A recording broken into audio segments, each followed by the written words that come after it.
Bom, boa tarde. Quem está em casa, a maioria deve estar, né?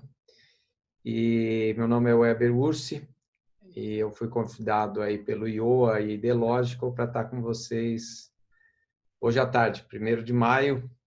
É um dia do trabalho, né? Em homenagem aos trabalhadores. Então, a nossa maneira de homenagear os trabalhadores, sendo que a gente se encaixa nessa categoria, é trabalhando, né? E o tema que eu escolhi são discrepâncias transversais, tratamentos diferenciais. Tá? Eu creio que é um tema, na minha opinião, interessante. Eu espero que vocês gostem do material que a gente vai estar apresentando para vocês. Tá? Então, a dimensão transversal, obviamente, ela é um dos componentes mais importantes da correção de uma maloclusão, visto que ela está presente em praticamente todas elas em maior ou menor grau. Tá? O mais importante, na minha opinião, no quesito discrepâncias transversais, é a gente ter uma ideia de dois fatores. Normalmente, se caracteriza uma discrepância transversal por uma mordida cruzada, né? Isso é o mais comum, é o mais óbvio, né? Então, se você olha a mordida cruzada, você acaba provavelmente estando de frente a uma atresia relativa da maxila à mandíbula, né? E você tem vários componentes que podem atuar. Você pode ter uma atresia de maxila com a mandíbula normal, ou você pode ter uma maxila normal com a mandíbula expandida, você pode ter uma maxila atrésica com a mandíbula também atrésica. E daí você vai ter vários tipos de arranjo conforme a gente vai discutir na próxima hora e meia. O mais importante é saber que muitas vezes não tem essa mordida cruzada. Ou seja, você tem compensações no arco inferior e no arco superior que acabam dificultando o nosso diagnóstico, né? Então, às vezes, a gente fica meio que em dúvida de qual seria realmente o grau da discrepância que a gente tem e aonde a gente vai tratar.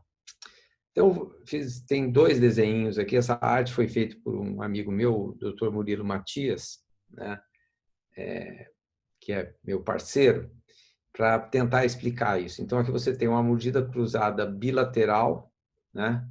E nessa mordida cruzada, você tem uma dimensão na parte esquelética, na parte basal da maxila, e você tem posicionamento de dentes compensados, mas ainda com o cruzamento presente, né? Então, o cruzamento presente mais dimensões maxilares atrésica fatalmente vão levar a um diagnóstico de uma atresia maxilar esquelética, ou seja, normalmente os dentes estão compensados, né, com suaves compensações, mas o fator etiológico principal do desarranjo maxilomandibular é uma atresia esquelética da maxila. E a gente vai se aprofundar mais nesse tema e a gente acredita que o tratamento não pode ser um só para tudo, né? Então, num caso em que você tem uma atresia esquelética, o tratamento deve ser um tratamento ortopédico, direcionado a essa base. Óbvio que se aceite alguma compensação, né? Mas se for um paciente jovem, né, um paciente em dentição mista ou permanente jovem, não existe motivo nenhum para a gente ter que conviver com uma atresia maxilar esquelética. Esses casos são resolvíveis, não tem motivo porque eles possam persistir ao longo da vida desse indivíduo. Já no paciente adulto, a gente tem que pesar a relação custo-benefício, né? Quais outras condições, que outras comorbidades, né, para usar uma palavra da moda que está todo mundo usando, né, o paciente apresenta? Será que ele apresenta algum problema articular, algum desarranjo? Ele tem uma assimetria ele tem abstrações, ele tem alguma outra coisa que justifique você corrigir esse desarranjo, daí você vai partir para corrigir essa atresia maxilar esquelética.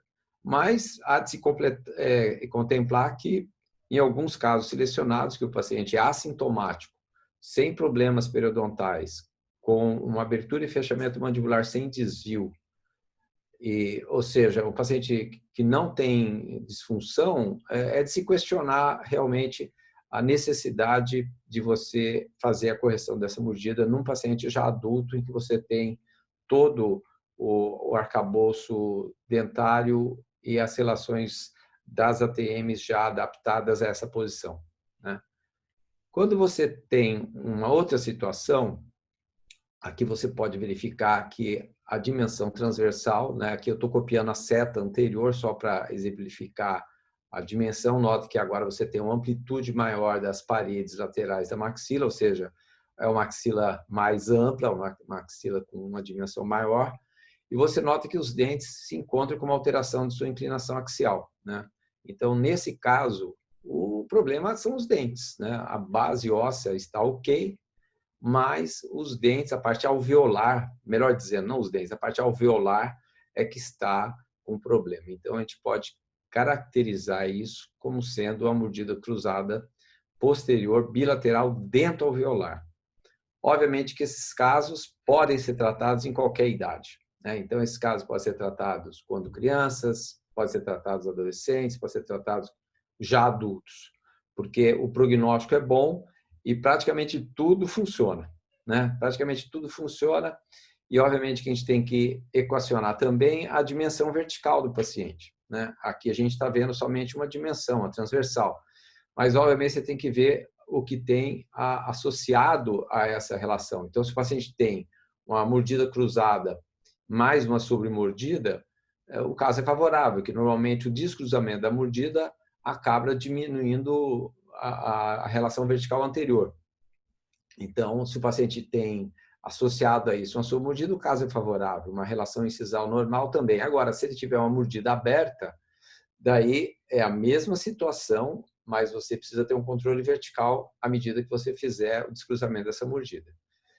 Ou seja, o mote dessa discussão nossa não é fazer um aprendizado, passar para vocês nada de novo.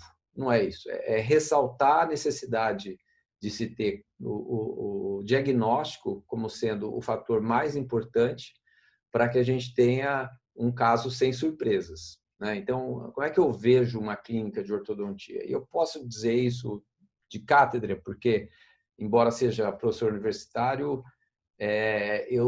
meu ganha-pão, minha vida, eu sempre me dediquei bastante à minha clínica. Então, é onde eu tenho o meu sustento maior, vem de atendimento de pacientes. Então, obviamente que você não quer ter solavancos na clínica. Então, cada vez que tem um solavanco na clínica, você tem que ir atrás e resolver, e esse caso, obviamente, muitas vezes desanda, né? Então, dentro de toda a honestidade que me cabe, né? Que quem me conhece sabe disso, eu sou bastante transparente.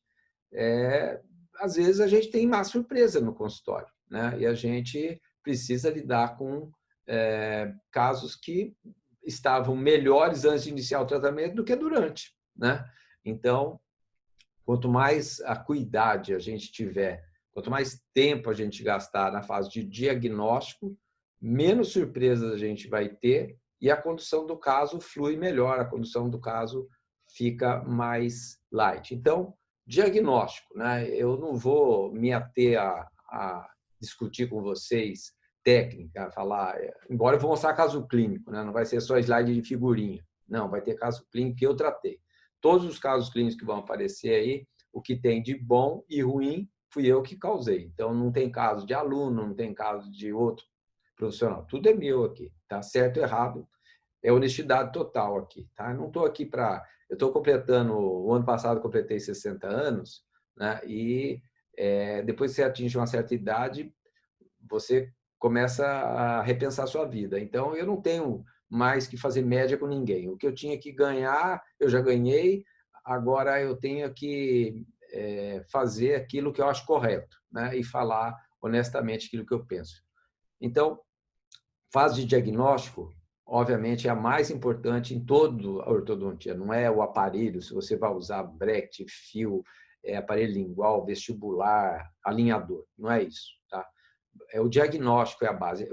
Muita gente fala de diferenciar, né? O que diferencia profissional? O que diferencia um profissional do outro não é a técnica que ele usa, é o diagnóstico que ele faz, né? E essa é a parte que o paciente não vê, né? É a parte que ele ganha, que está embutida no tratamento, porque a gente não consegue transferir o seu conhecimento. No meu caso, eu me formei em 82 e comecei pós-graduação em 86. Então, eu tenho, bem ou mal, muita experiência, né? Tanto de odontologia quanto de ortodontia. Mas muitas vezes você não consegue transferir isso para o custo, né, do tratamento. O paciente ganha. Então, o paciente ganha o diagnóstico. Na verdade, é isso. Mesmo que você cobre um diagnóstico, mas não vale aquilo que você cobre, com certeza. O seu conhecimento vale muito mais do que aquilo que você cobre. Não importa quanto você cobre, tá?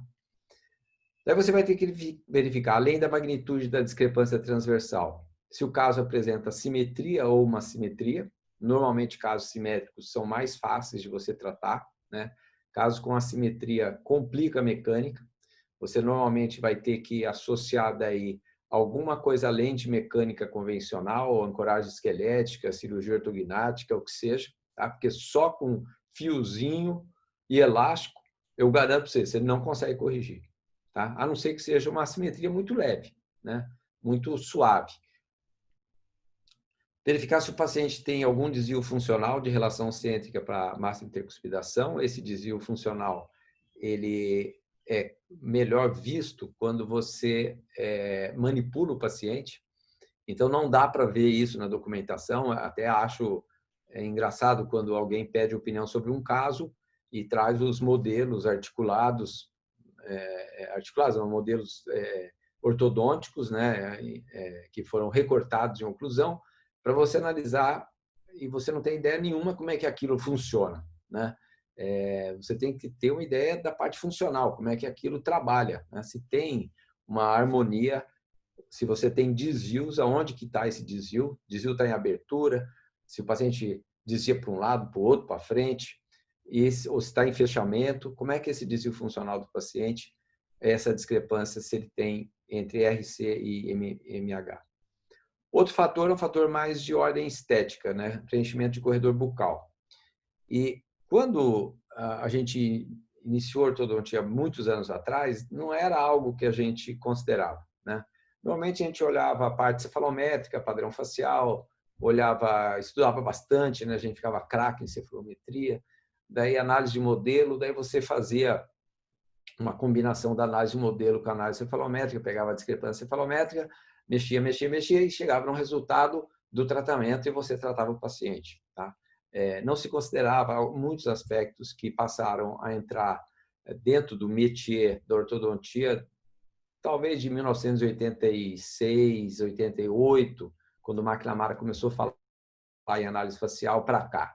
E daí a gente foi se aperfeiçoando e chegamos nos corredores bucais, que o pessoal de prótese usa bastante como referência, cirurgia ortognática usa, e a gente foi, usando a expressão em inglês, late adopters, ou seja, nós tivemos uma adoção mais tardia disso daí. E, finalmente, né, para fechar tudo isso, a gente precisa filtrar, né, fazer uma filtragem no diagnóstico, o quanto daquela mordida cruzada é o aspecto dental e o quanto é esquelético, porque acaba mudando totalmente a nossa dinâmica do que é que a gente vai fazer no caso. Componentes dentários afetados, vamos tratar com ortodontia, compensação dental-alveolar. Componente esquelético que está comprometido, nós temos que usar ortopedia, né? E essa ortopedia em crianças é mais simples, em adultos ainda é possível fazer ortopedia, mas daí você já precisa sofisticar mais. Você tem que partir para segmentação ou expansão rápida assistida cirurgicamente, ou, mais recentemente, o aparecimento da técnica MARP, né? Para você fazer uma adjunção apoiada em mini parafuso no palato.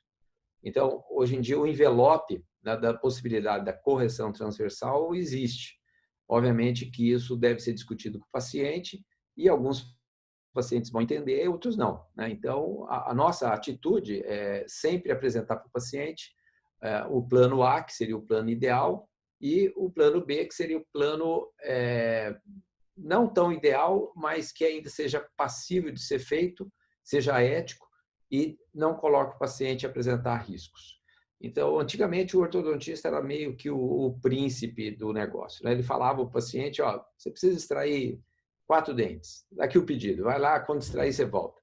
Hoje, as coisas mudaram, entendeu? Os pais fazem prevenção das suas crianças, levam para fazer prevenção, né? Daí, eles não querem, muitas vezes, seguir cegamente uma indicação, principalmente quando envolve ou extração ou uma cirurgia, né? E, normalmente, eles vão buscar uma segunda opinião. E você pode ter certeza que essa segunda opinião vai ser aquilo que o pai quer ouvir, né? É mais ou menos assim, quando você vai num médico, ele te fala um negócio, só você vai ter que fazer uma cirurgia, você precisa, é um negócio complicado. Ah, não, eu vou ouvir a segunda opinião. O segundo médico fala a mesma coisa. Não, vamos para a terceira. A terceira fala, não, você vai tomar só esse remedinho aqui, vai resolver. A tendência natural do ser humano é ir para o lado do menor esforço, né? Para a parte mais fácil, mais palatável. Então, fatalmente, alguém vai falar que dá para fazer de maneira diferente que você falou. Por isso que você tem que apresentar as duas hipóteses, né? A que você acha ser ideal e ao que você acha que os outros vão apresentar para esse paciente. Porque mesmo que ele vá buscar uma segunda opinião, se ele teve uma empatia com você, ele vai se lembrar daquilo que você falou, que seria possível fazer, embora com algum comprometimento de resultado. Então, eu acho que a gente precisa ter isso em mente quando a gente vai apresentar um planejamento para o paciente. Pensar no ideal, mas pensar no plano B também. Vamos falar de cada aspecto desses que eu mencionei. Vamos falar primeiro da magnitude da discrepância, né? Então, a magnitude da discrepância, ou seja, o quanto é discrepante, vai caracterizar se essa mordida cruzada é dentária ou esquelética. Então, isso aí é um contínuo. Tá? O que quer dizer um contínuo? Você vai ter, quando você tem uma magnitude de discrepância esquelética leve, às vezes a mordida cruzada vai ser dentária. E quando a magnitude esquelética for acentuada, for severa, você tem uma mordida cruzada esquelética. Isso é óbvio, né? É intuitivo. Por mais intuitivo, por mais óbvio que seja, isso implica na terapêutica que você vai usar, como você vai tratar o paciente. Então, eu, sinceramente, não acredito em arautos de mecânica. Então, seria o pessoal, formadores de opinião, né? Que você tem um monte hoje, né? Então, o cara fala, não, essa técnica é a técnica que tem que ser usada, ou aquela. Não existe isso, gente.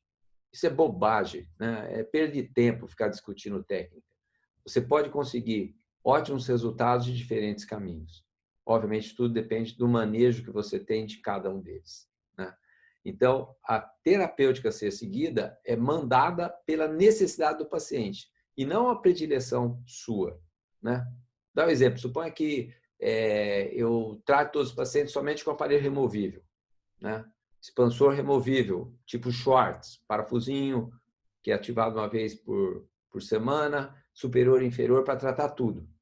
Ora, não tem cabimento, na minha opinião, porque é um aparelho dentoalveolar. Então, você vai acertar nos casos que tiverem um problema dentoalveolar. Você vai acertar. Vai ter uma porcentagem de casos que vai dar certo. Esses são os casos que vão aparecer no Congresso. Esses são os casos que vão ser publicados. E os que não deram certo? Para onde vão? Né? Para um armário de ossos, o esqueleto escondido? Não tem cabimento, na minha opinião. Né? Eu acho que você tem que trabalhar com vários tipos de terapias, com vários armamentários, para você oferecer o melhor para o seu paciente, porque ele merece. E se ele não aceitar nenhuma das alternativas que você se sente confortável, ou seja, nem o ideal, nem o B, né, que seria já não ideal, mas aceitável, nenhuma das duas, talvez seja um momento que você fala para ele, olha, você vai me desculpar, eu não posso te ajudar, porque você não quer tratar. Então, na verdade, tem paciente que às vezes você se questiona por que ele está na tua frente ali no consultório, porque tudo que você propõe para ele não topa. Tem que ter um limite, tá? Porque senão, daqui a pouco, a gente não precisa mais nem ter título de ortodontista, né? É só você receber o paciente e falar o que você quer que eu faça. E você faz, daí você é um provedor de ortodontia, você não é um ortodontista. E dentro desse raciocínio da magnitude da discrepância, o importante é identificar as compensações. O grau de compensação determina se o caso pode ser tratado de uma maneira ou de outra, né? Então, se você tiver casos com muita compensação, os dentes estão muito inclinados para o vestibular, falando da maxila, muitas vezes pode contraindicar qualquer mecânica. Ou seja, você vai precisar de uma cirurgia, você vai precisar de um disjuntor apoiado em mini parafuso, tipo MARP. Você vai precisar de algum recurso que só a ortodontia clássica não consegue te apresentar. Tá? Então, nessa vista anterior, é aquela que a gente vai realizar esse trabalho, né? Esse é nossa área de trabalho, né? E você deve ter alguma noção das dimensões. Então, eu vou passar para vocês rapidinho algo que é muito conhecido de 90% de vocês, mas que eu acho importante, porque é uma metodologia muito simples de você fazer, rápida. Isso daí dá para você fazer na boca do paciente, não precisa nem ter o modelo, né? Se você tiver um modelo melhor, principalmente se for escaneado, você consegue medir isso rapidamente, né? Que é a distância intermolar, né? E a distância intermolar em pacientes de dentição mista é por volta de 34 milímetros, mais ou menos 2 milímetros. Obviamente que tem uma variabilidade aí de acordo com o tipo facial. Obviamente, pacientes braquicefálicos teriam um valor um pouco maior, por isso que tem esse desvio padrão, e os dólicos um pouquinho menor. Então, eu diria, de 32 a 36 está dentro da normalidade. Tá? Isso é em pacientes na faixa de dentição mista, ou seja, assim que o primeiro molar irrompeu, tá? Até os 12 anos, quando você vai avaliar o paciente, ele tem que estar dentro dessa categoria. E quando ele tiver 15, 16 anos, o quanto que isso vai ter aumentado? Então, se é um paciente mais velho, paciente de dentição permanente completa com o segundo molar na boca, esse valor tem que estar por volta de 37, mais ou menos 2. Tá? Então, entre 6 a 9 anos, 34, 12 para cima, 37. Então, o crescimento maxilar nessa fase se dá, obviamente, por crescimento maxilar transversal, né, aposicional na sutura, é da ordem de 3 milímetros. 3 milímetros durante todo esse período. Tá? Crescimento aposicional maxilar. Vamos outra situação, né? Aqui você tem uma compensação grande, né? Em que você vê os dentes compensados, mas você não vê mordida cruzada, né? Se você for fazer essa medida, você vai ver que a medida dos molares está diminuída, só que como você tem uma compensação dos molares inferiores no sentido lingual muito acentuada, não aparece a mordida cruzada. Então, o paciente tem uma atresia maxilar, só que ela está camuflada, ela está escondida por compensação de molares inferiores. Tá? Ou seja, você tem uma, entre aspas, normalidade da relação oclusal, mas tem uma atresia. E o resultado disso é apinhamento. Então, esses pacientes, normalmente, não, sempre, a não ser que tenha dentes muito pequenos, né? Tem uma discrepância muito pequena, dente muito pequeno, esses pacientes, 90%, 99% das vezes, vão ter apinhamento. Tá? Só que não tem mordida cruzada. Então, o que a gente faz nesse caso? A gente inicia, geralmente, pelo arco inferior. Tá? Isso não é meu. Tá? Isso daqui é do professor McNamara, que eu aprendi isso com ele em 1988, quando ele esteve no Brasil a primeira vez, né? Muitos anos atrás. E incrível, hoje nós estamos em 2020. Se você vai no consultório dele, até hoje ele faz a mesma coisa. Ele tem 2.000 casos ou mais tratados na mesma sistemática. Descompensação inferior, essa descompensação é feita com aparelho removível, daqui a pouco vai aparecer, tá? Num caso clínico, seguido 6 meses depois por uma disjunção maxilar. E qual que é a ideia disso? Uma vez que você descompense o arco inferior, você tem ideia do quanto que você deve expandir no arco superior, para que você consiga normalizar essa relação. Então, você descompensa o arco inferior, daí aparece a atresia. Note que os dentes estão de topo. E, às vezes, cruza a mordida. Às vezes, a mordida está cruzada quando você termina a descompensação inferior. Eu prefiro fazer com aparelho removível, com aparelho de Schwartz, mas se você se sentir mais confortável, dá para você fazer com expansor fixo também no arco inferior, tá? Eu já tenho recentemente usado pacientes que não cooperam, eu mudo para o fixo, você pode usar uma PLA, só que eu não gosto muito da PLA porque a PLA acaba inclinando o molar para distal e você aumenta o risco de impacção de segundos molares. Então, é basicamente Schwartz ou um expansor fixo no arco inferior. Tá? Expansor fixo no arco inferior. Sem fazer propaganda para ninguém que não precisa, mas a Kika Ortodontia tem esse tipo de aparelho, né? Eu faço bastantes aparelhos com a Kika dentro do fluxo digital. Então, simplesmente separa os últimos molares, escaneia, manda para o laboratório, quando volta, cimenta e você tem um expansorzinho fixo, que é ativado uma vez por semana, tá? Por que uma vez por semana? Porque o movimento é dentro alveolar. Você só vai inclinar os dentes para vestibular. Não tem nada de ortopedia. Mandíbula não tem sínfise, tá? Quer dizer, mandíbula tem sínfise, mas não tem sutura. Me referi errado, troquei os nomes. Ela não tem sutura. Então, você não consegue fazer uma disjunção. Você consegue fazer uma expansão dentro alveolar, tá? Não importa. Você chegou onde você queria, tá de topo. Agora você descruza o arco superior.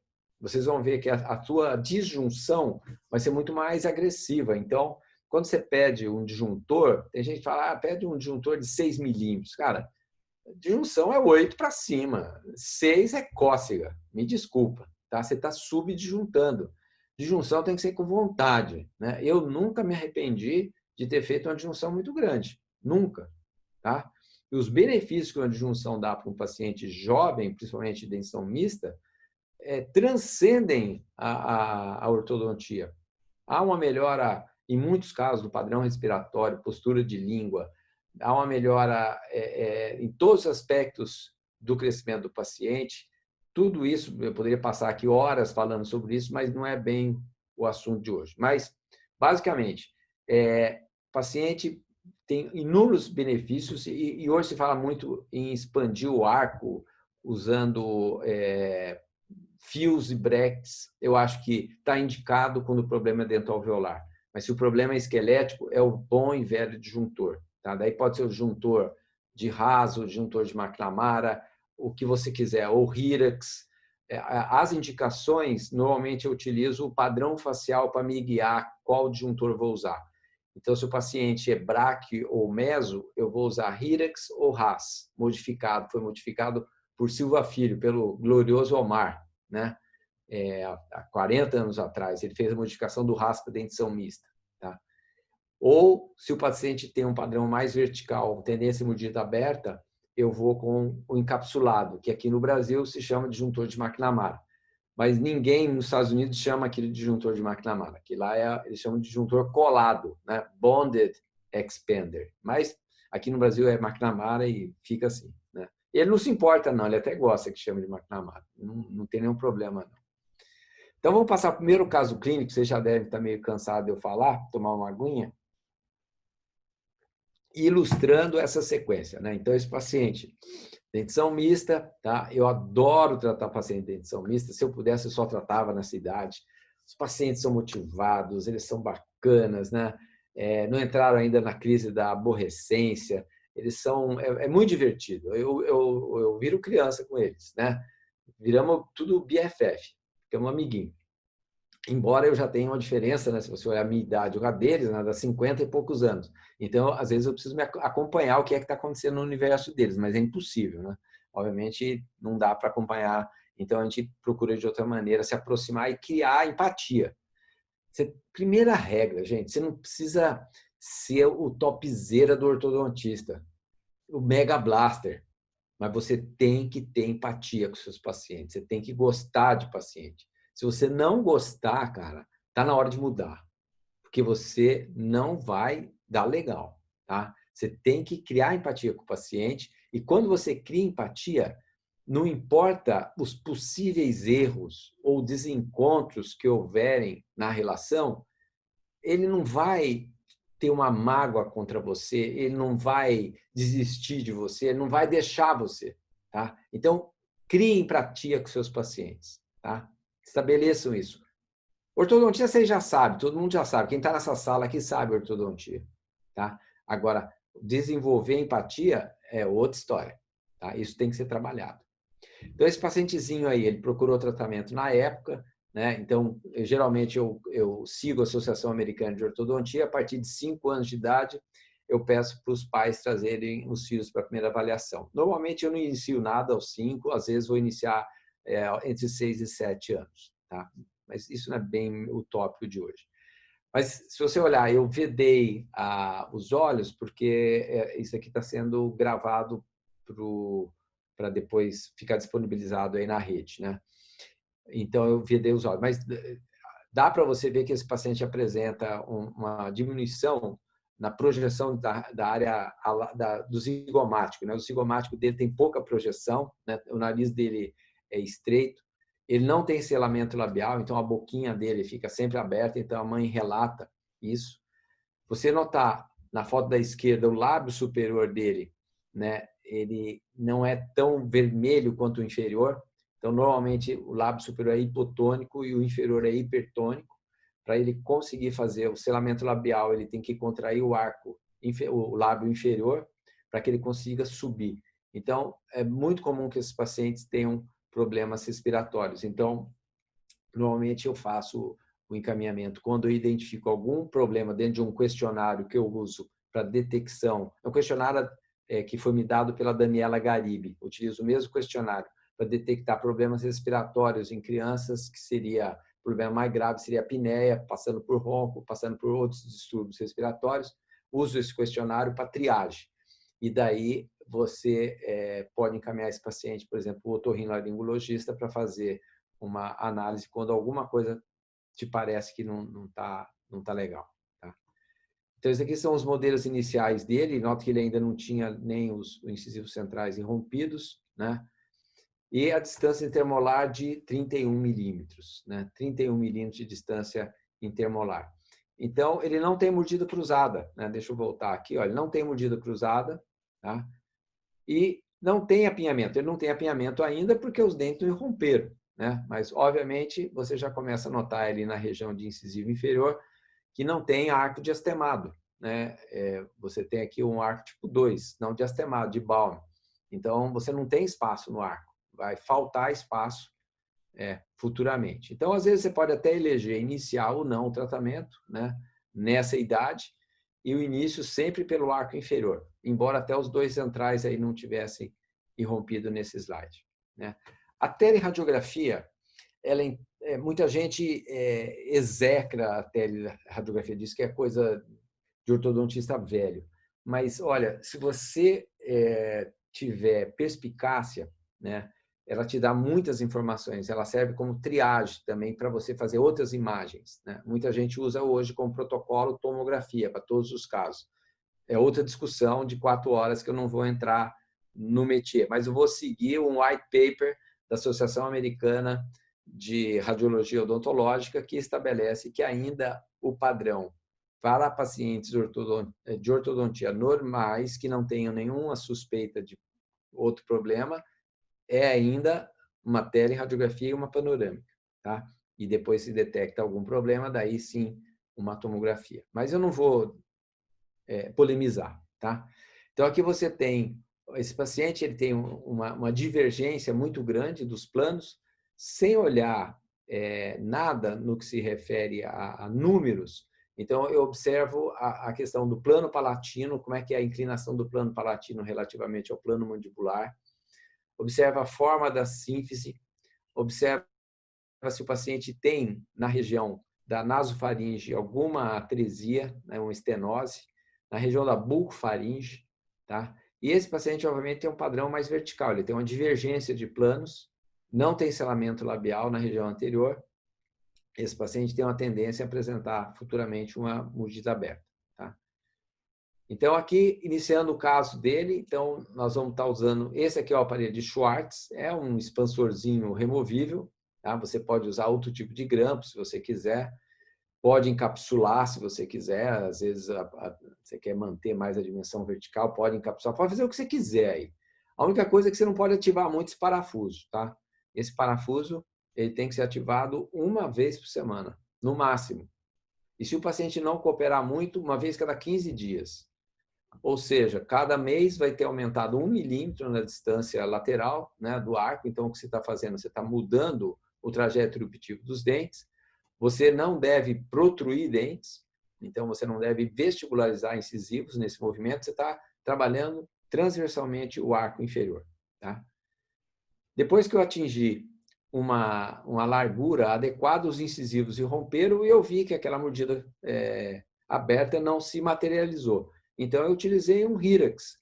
Qual a vantagem do Hyrax? É muito mais fácil de manter higienizado. O disjuntor de McNamara, ele é muito tranquilo para instalar. Ou seja, você só molda, não precisa bandar, fazer nada disso. Tá? Mas o grande problema do McNamara é intercorrências. Então, se soltar, dá trabalho, você tem que tirar, limpar, recimentar. Você pode ter infiltrações. Então, geralmente, o McNamara não deve ser feito de cor escura. Tem que ser feito de cor clara, para você enxergar através dele.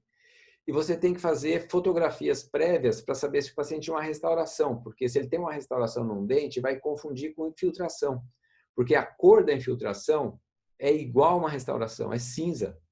E se der uma infiltração, você tem que tirar fora esse aparelho.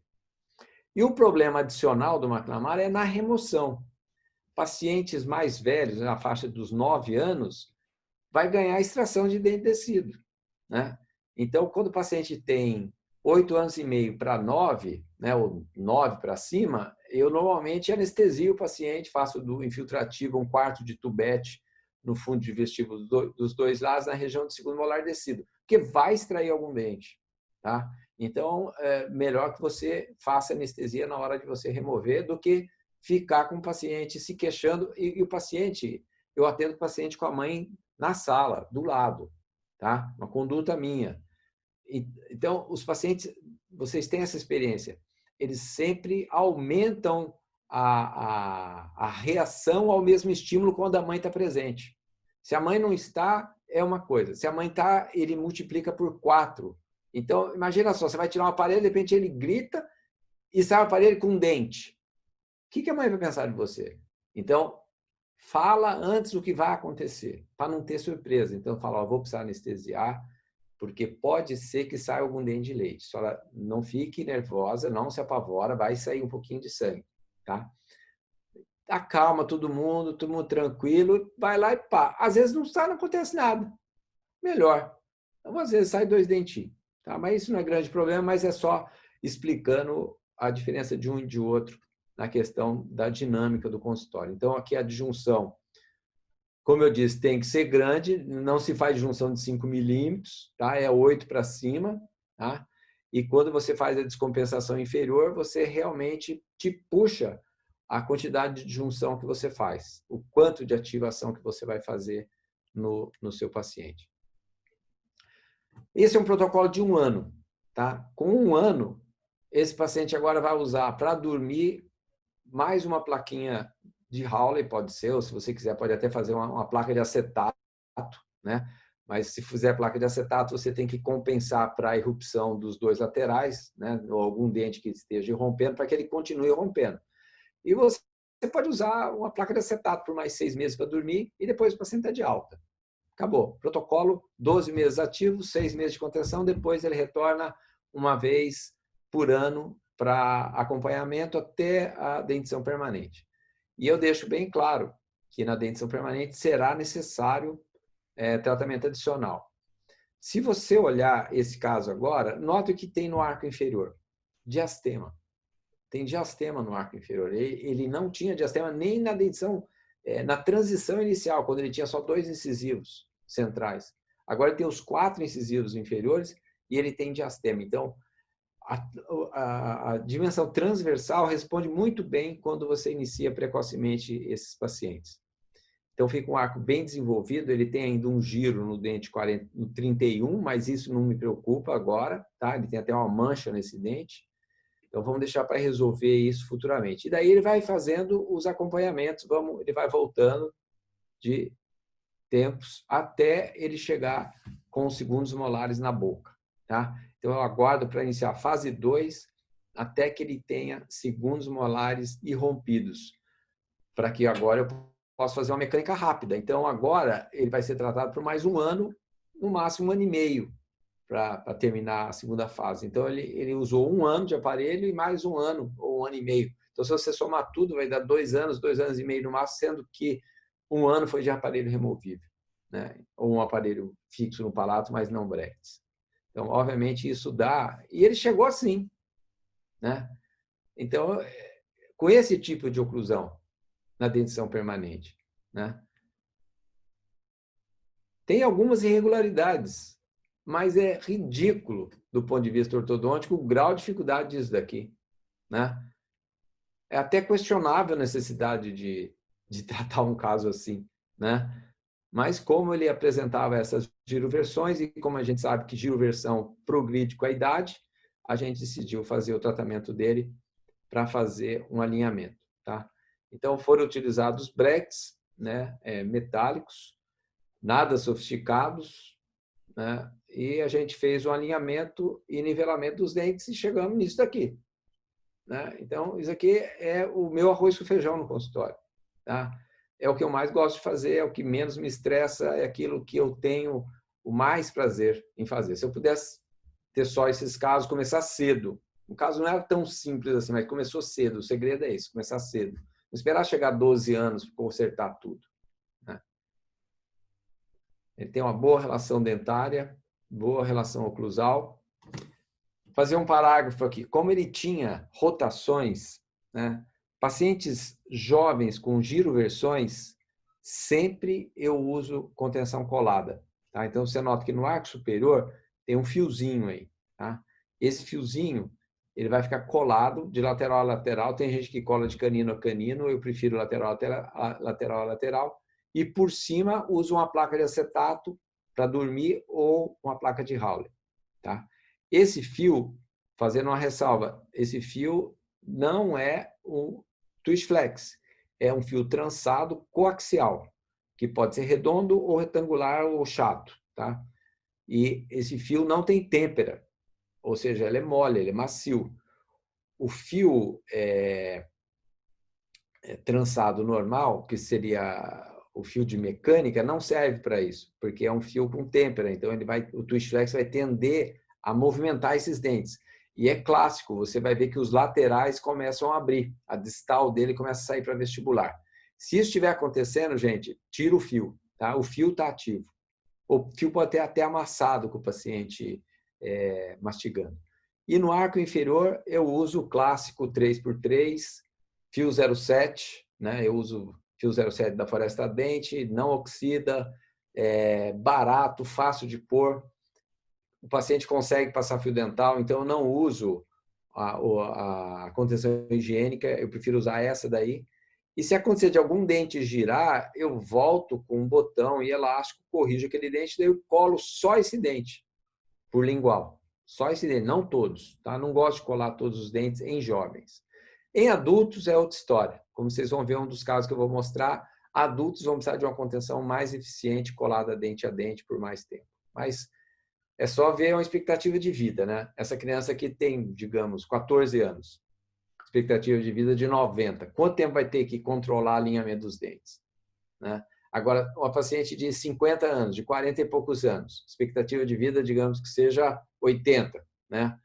É menos tempo. Então, você tem que ser razoável até na escolha das contenções que você vai usar, né? E daí o acompanhamento, que a gente acompanha todos os pacientes. Terminou o tratamento, tá? Eu vou ver ele daí 2 meses, 6 meses e 12 meses. E cada 12 meses até o paciente chegar ao ponto que eu vou decidir sobre o siso, o que vai ser feito com o siso. Então, eu só vou dar alta para o paciente depois que ele atingiu essa fase.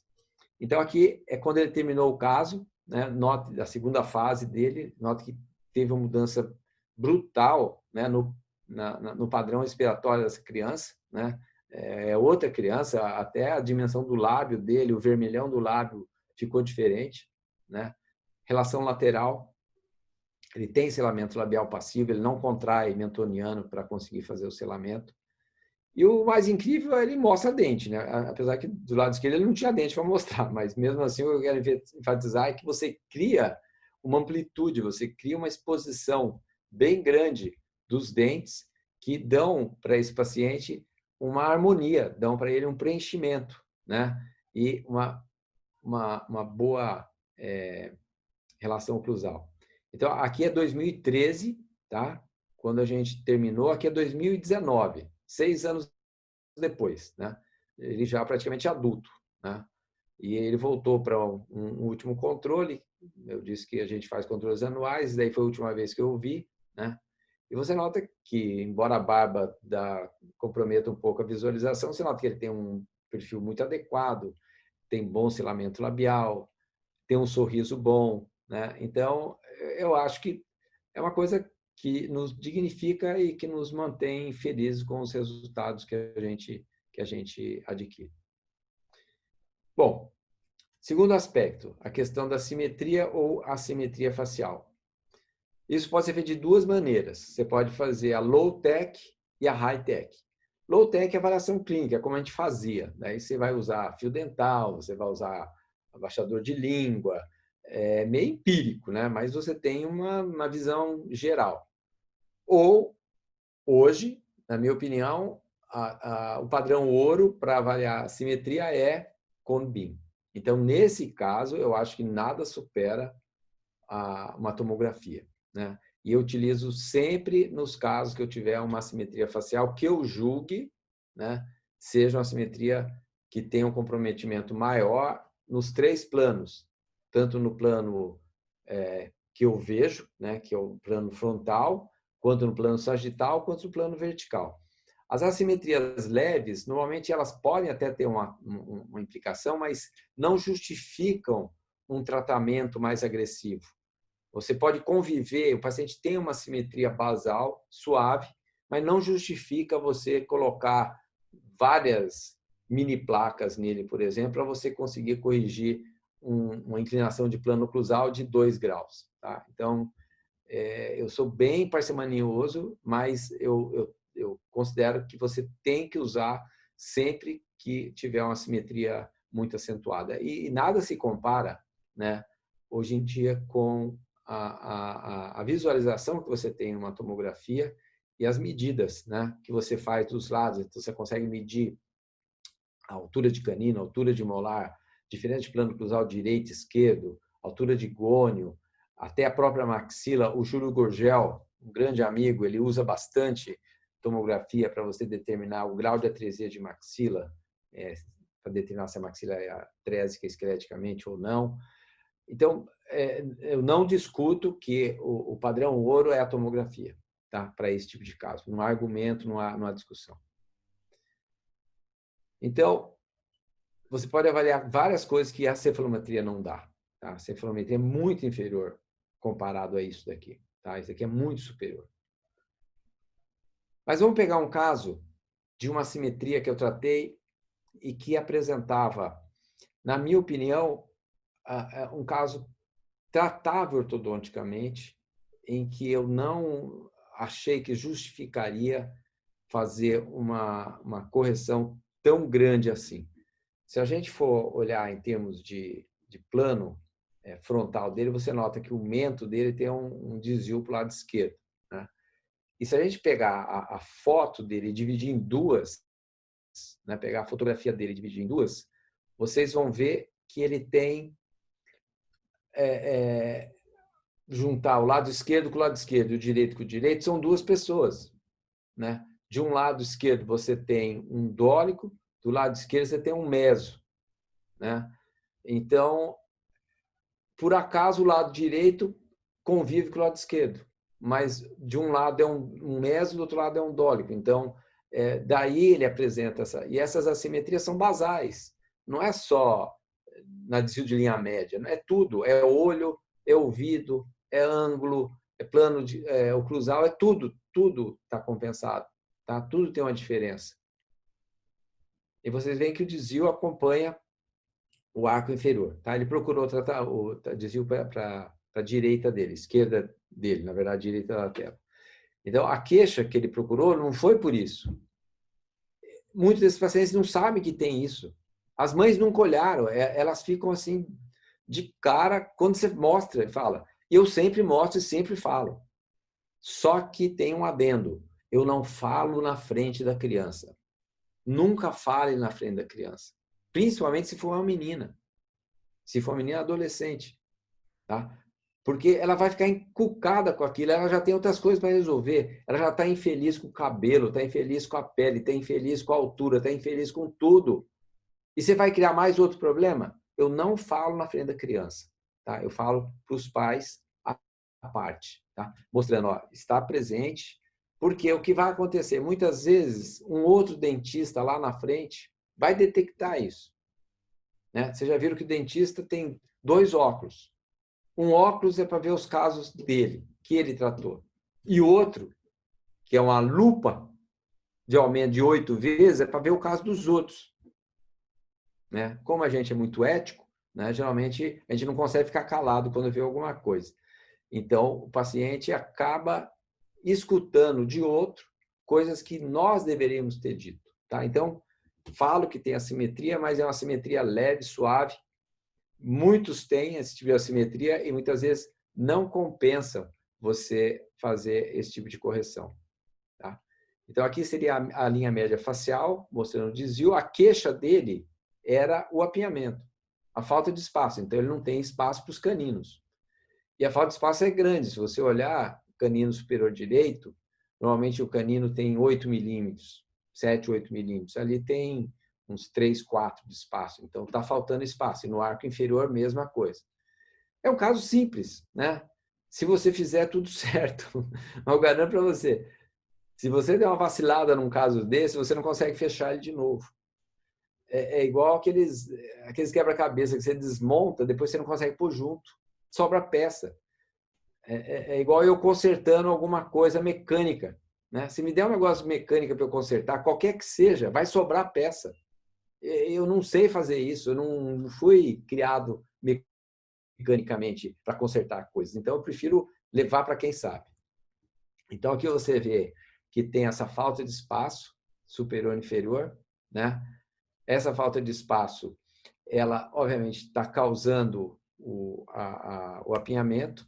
Ele não tem nenhum problema de patologia, número de dentes é normal, tem já os sisos presentes, os côndilos dele, você vê que são diferentes, né? O côndilo da direita é muito mais robusto que o côndilo da esquerda, então você tem uma assimetria que não está só na parte dentária.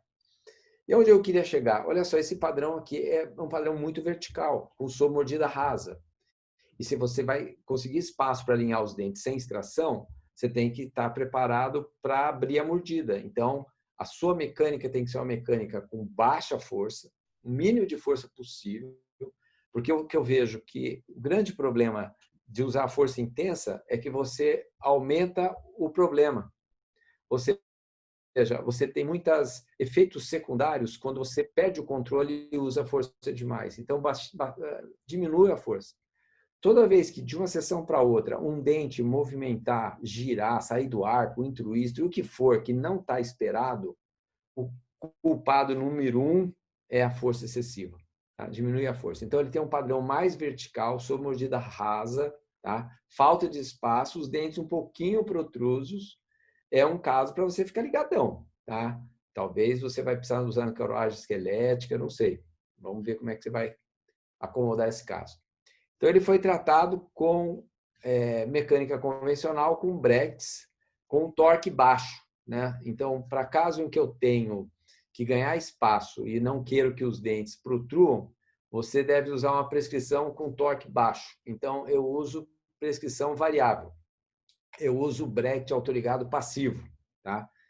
Se você usar Brecht autoligado passivo, é uma necessidade você usar a prescrição variável, porque uma única prescrição não consegue controlar aquilo que você deseja em termos de mecânica. Então, você tem que usar a prescrição variável. Tá? Então, se alguém vai te vender um Brecht autoligado, ativo ou passivo ou interativo, que seja, a primeira coisa que você tem que perguntar, tem prescrição variável?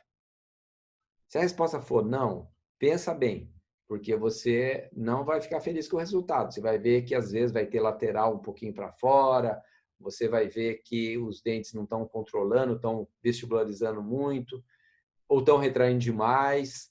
Então, pensa bem no que você está fazendo. Tá? Então, eu uso autoligado passivo com prescrição variável. Nível de força baixo. Tá? Primeiro fio, 0,14 Copper Night Tie. Esse fio vai ficar no mínimo 4 meses, às vezes 8. Tá?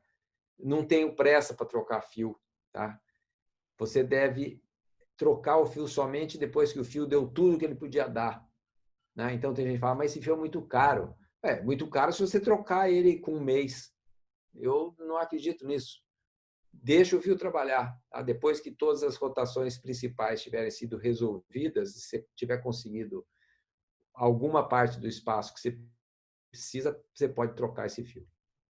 Eu monto o arco superior primeiro, note que o Brecht está com fio 0,14 e você vê uma mola, né? Tem uma molinha ali. Essa mola aberta é uma mola nitinol com uma ativação de 20 gramas.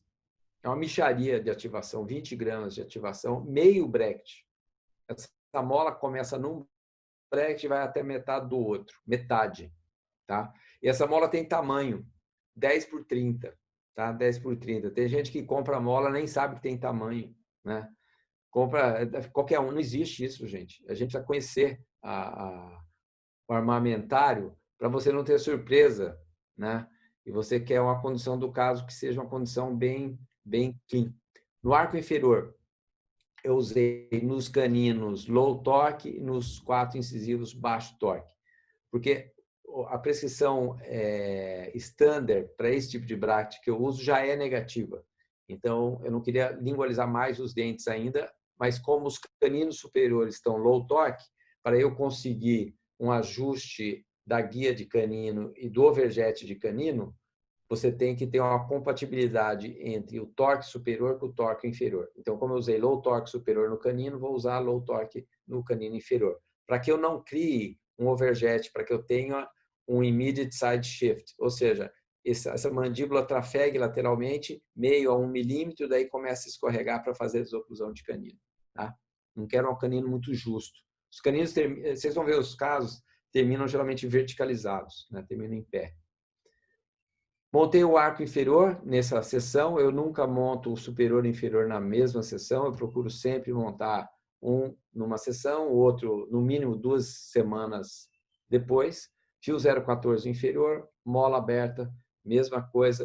O paciente vai voltar daí 8 semanas, então eu vejo o paciente cada 8 semanas nessa fase, que é a fase inicial. Na fase final, quando eu estou fazendo o acabamento do caso, o paciente volta cada 3, 2 semanas. Mas nessa fase, o paciente vem 8, 10 semanas, até quando for o caso. Então, muitas vezes se fala, mas você não pode usar mola em fio flexível. Depende da mola. Eu acabei de falar para você, 10 por 30 nitinol. E da ativação da mola, meio Brecht. Esse Brecht tem 3 milímetros. A largura dele, mesodistal, é 3 milímetros. Então, meio é 1,5 milímetro de ativação. Dá 20 gramas isso. E não tenha pressa, deixa isso trabalhar, tá? Esse arco aí vai ficar um tempão, depois você pode até mudar, pode pôr um 0,18 Copper Night Tie, ou se não quiser, pôr um 18 nitinol. Mantenha a mesma mola, depois você pode ir para um 14 por 25, porque com 14 por 25 você já começa a incorporar controle de torque, mantenha a mesma mola, não precisa ficar ativando muito. As pessoas parecem que ganham, tem que doer para que o paciente pague elas. Aí não é por aí, não precisa doer nada. Daqui é mais no final da mecânica, o paciente já está com os caninos na posição, agora eu vou fazer a progressão de fios até que eu chegue nos meus fios finais, que normalmente são 19 por 25 no arco superior e 17 por 25 no arco inferior. Como o bracket é de aço, uso fio de aço também. Se fosse um bracket estético, bracket cerâmico, eu terminaria com TMA, 19 por 25 superior, 19 por 25 inferior. Porque o TMA ele tem uma força menor que o aço e ele não quebra bracket estético. Tá? Qualquer bracket estético que você use, não importa, se você usar TMA, você diminui o risco de você quebrar as aletas. Tá? Então, experimente usar TMA, campeão. Caso terminou, né, mudou muito o paciente, né, o meu tratamento não é culpado por espinha nem cabelo. Né? Então, qualquer mudança aí nessas duas partes, não fui eu que causei. Mas dá para ver que ele não terminou o caso com os dentes protrusos, né? Os dentes estão relativamente na mesma posição original que se apresentavam, linha média está coincidente, caninos em pé. Eu gosto de canino em pé, não gosto de canino deitado para dentro. Tá? Aquilo lá envelhece muito a pessoa. O canino é um dente importante porque ele faz a transição do torque do anterior para o posterior. Tá? Ele é chamado torque de transição, né? Por isso. Então, o torque na região anterior geralmente é positivo e o torque na região de pré é negativo. E o canino fica intermediário entre eles. Tá? Então, o canino ficando em pé, ele dá um corredor bucal amplo, que eu vou falar daqui a pouco no próximo paciente, e ele dá uma transição muito interessante para os pré-molares. Então, você não vai terminar com os dentes totalmente inclinados para a lingual. Os dentes vão terminar em pé e vocês podem ter certeza que isso garante curva de Wilson para que o paciente possa fazer a sua desoclusão. Tá? Novamente, contenção colada, né? Padrão para meus casos. O paciente muda bastante, né, durante essa fase, né? Tem um fluxo muito grande hormonal, né? Mas ele ficou bastante satisfeito, bastante feliz com o resultado que a gente deu para ele, né? Se a gente for fazer uma tomografia desse paciente agora, nós vamos ver que ele tem assimetrias, tá? Ele é assimétrico, só que o grau da assimetria, na minha opinião dele, não justificava você fazer toda a correção. Então, é uma correção menor, mas é uma correção que está dentro daquilo que traz, primeiro, a queixa principal que ele apresenta e também aquilo que ele demonstra e procura. Bom, eu falei anteriormente de desvio, né, de RCMH, né, e que é melhor quando observada clinicamente. E isso é fato, né? Você tem que ver o paciente ao vivo. Não dá para você, numa documentação fotográfica ou modelo, saber isso aí. Você tem que ver o paciente, né? Tem que ser ao vivo. Porque isso vai determinar, em primeiro lugar, na presença de um desvio, se esse desvio é funcional ou já é esquelético. Então, normalmente, em pacientes em crescimento, ele é funcional. Mas pacientes adultos, ele já é esquelético, ele já tem uma diferença no crescimento do côndilo, o côndilo já está arranjado dentro da fossa de maneira adaptada, já adaptou-se a essa posição. Então, é de você questionar se vale a pena resolver isso ou não. E muitas vezes a resolução vai passar por uma cirurgia ortognática, quando for muito grande o desvio. E a gente daí chama isso de laterognatismo, né? Em muitos casos que você tem dúvida, é uma boa ideia desprogramar o paciente. Utilização de uma placa tipo Michigan, uma placa lisa, ajustada durante uns 4, 5 meses, para que você tenha uma realidade melhor da posição que você vai tratar esse paciente. Tá? Obviamente que isso muitas vezes passa pela análise da criança, né? E essa criança que tem uma mordida cruzada, e ela mostrava na abertura, né, um desvio acentuado para o lado direito. E quando ela fechava, ela desviava e melhorava a linha média. Mas na trajetória de abertura, ela tinha uma simetria muscular, obviamente ainda não afetou tanto assim a sua relação esquelética. Tá? Então, nota que a maxila dela era muito estreita, então tem vários contatos que podem estar defletindo essa mandíbula. Né?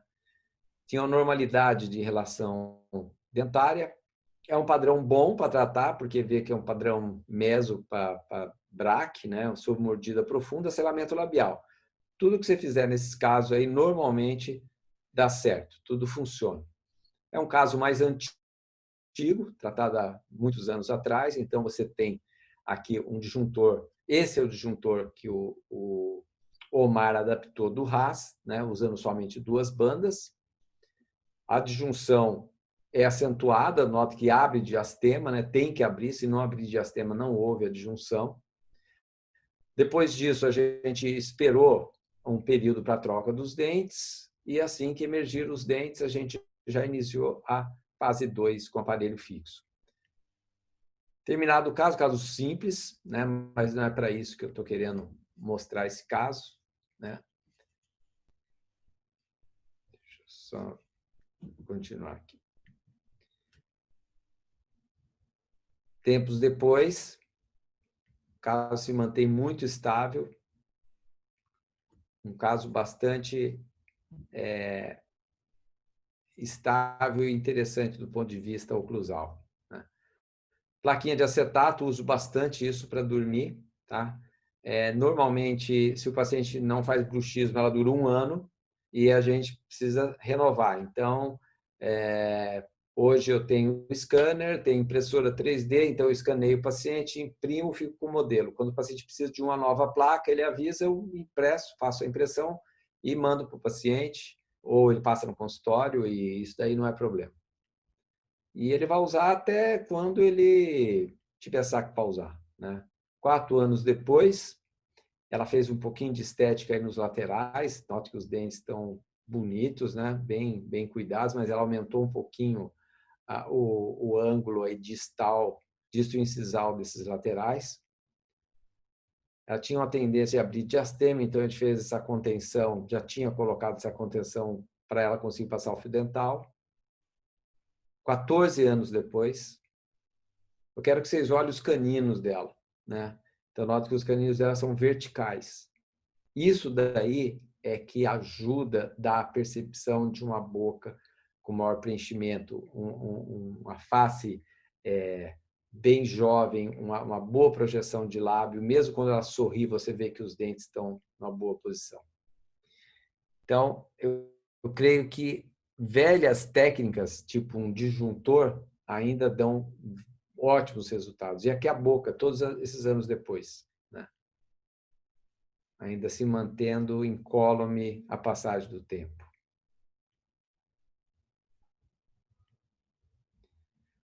Então, magnitude de corredores bucais. Eu tenho mais 20 minutos, 22 minutos na minha apresentação. Tá? Vamos falar um pouquinho deles, rapidinho. Então, eles podem indicar a presença de atresias, nem sempre, porque pode ser que a largura da boca seja muito grande, não o arco seja estreito, você tem que olhar isso, né? Porque senão você acaba usando a régua errada para você fazer essa verificação. Normalmente se considera sorrisos com pequenos corredores bucais mais estéticos. O que quer dizer isso? Você vê menos espaço negro entre a lateral dos dentes e o canto da boca.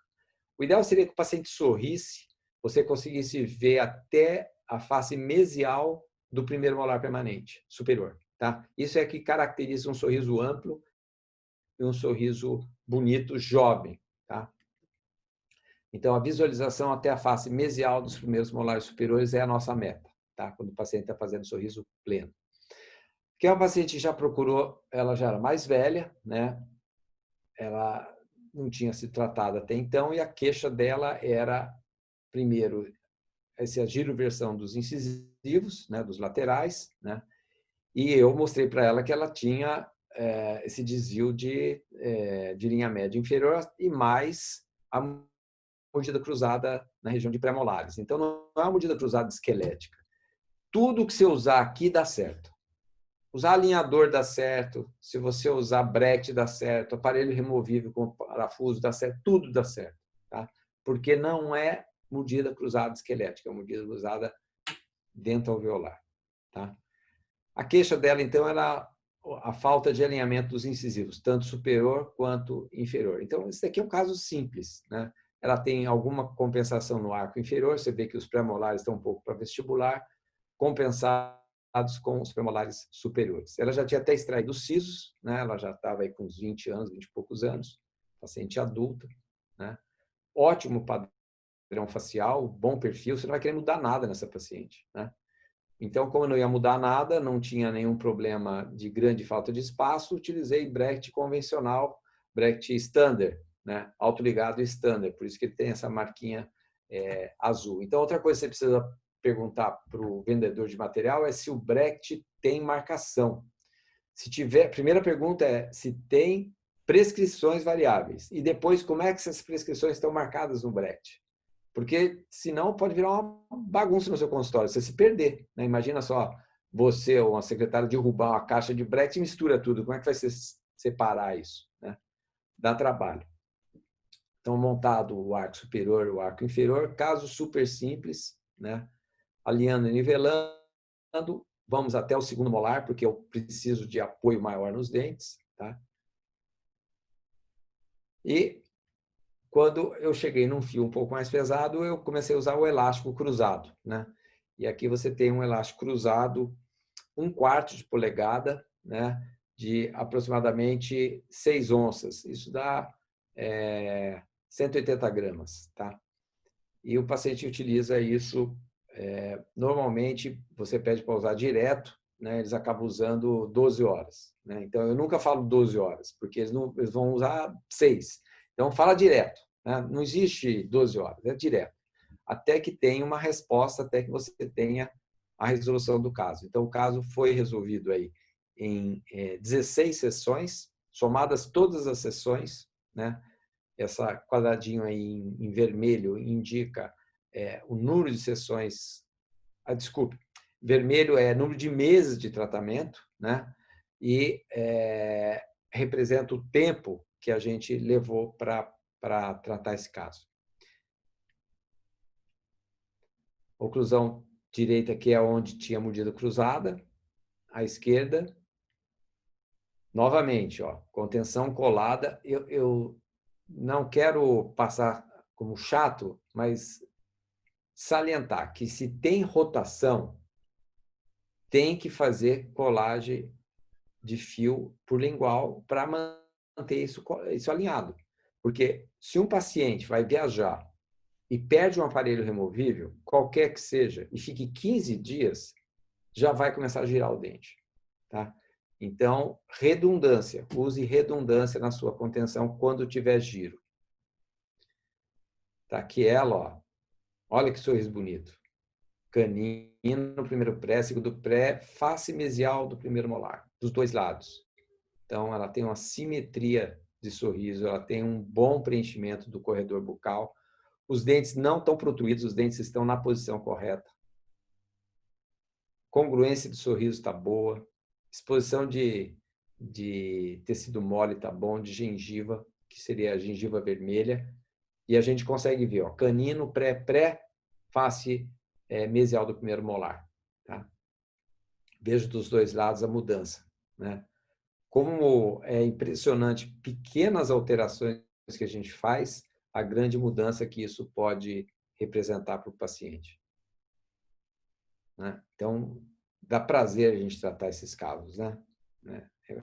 É muito edificante. Então, aqui em vermelho, você está vendo o torque inicial do canino, que era um torque negativo, tá?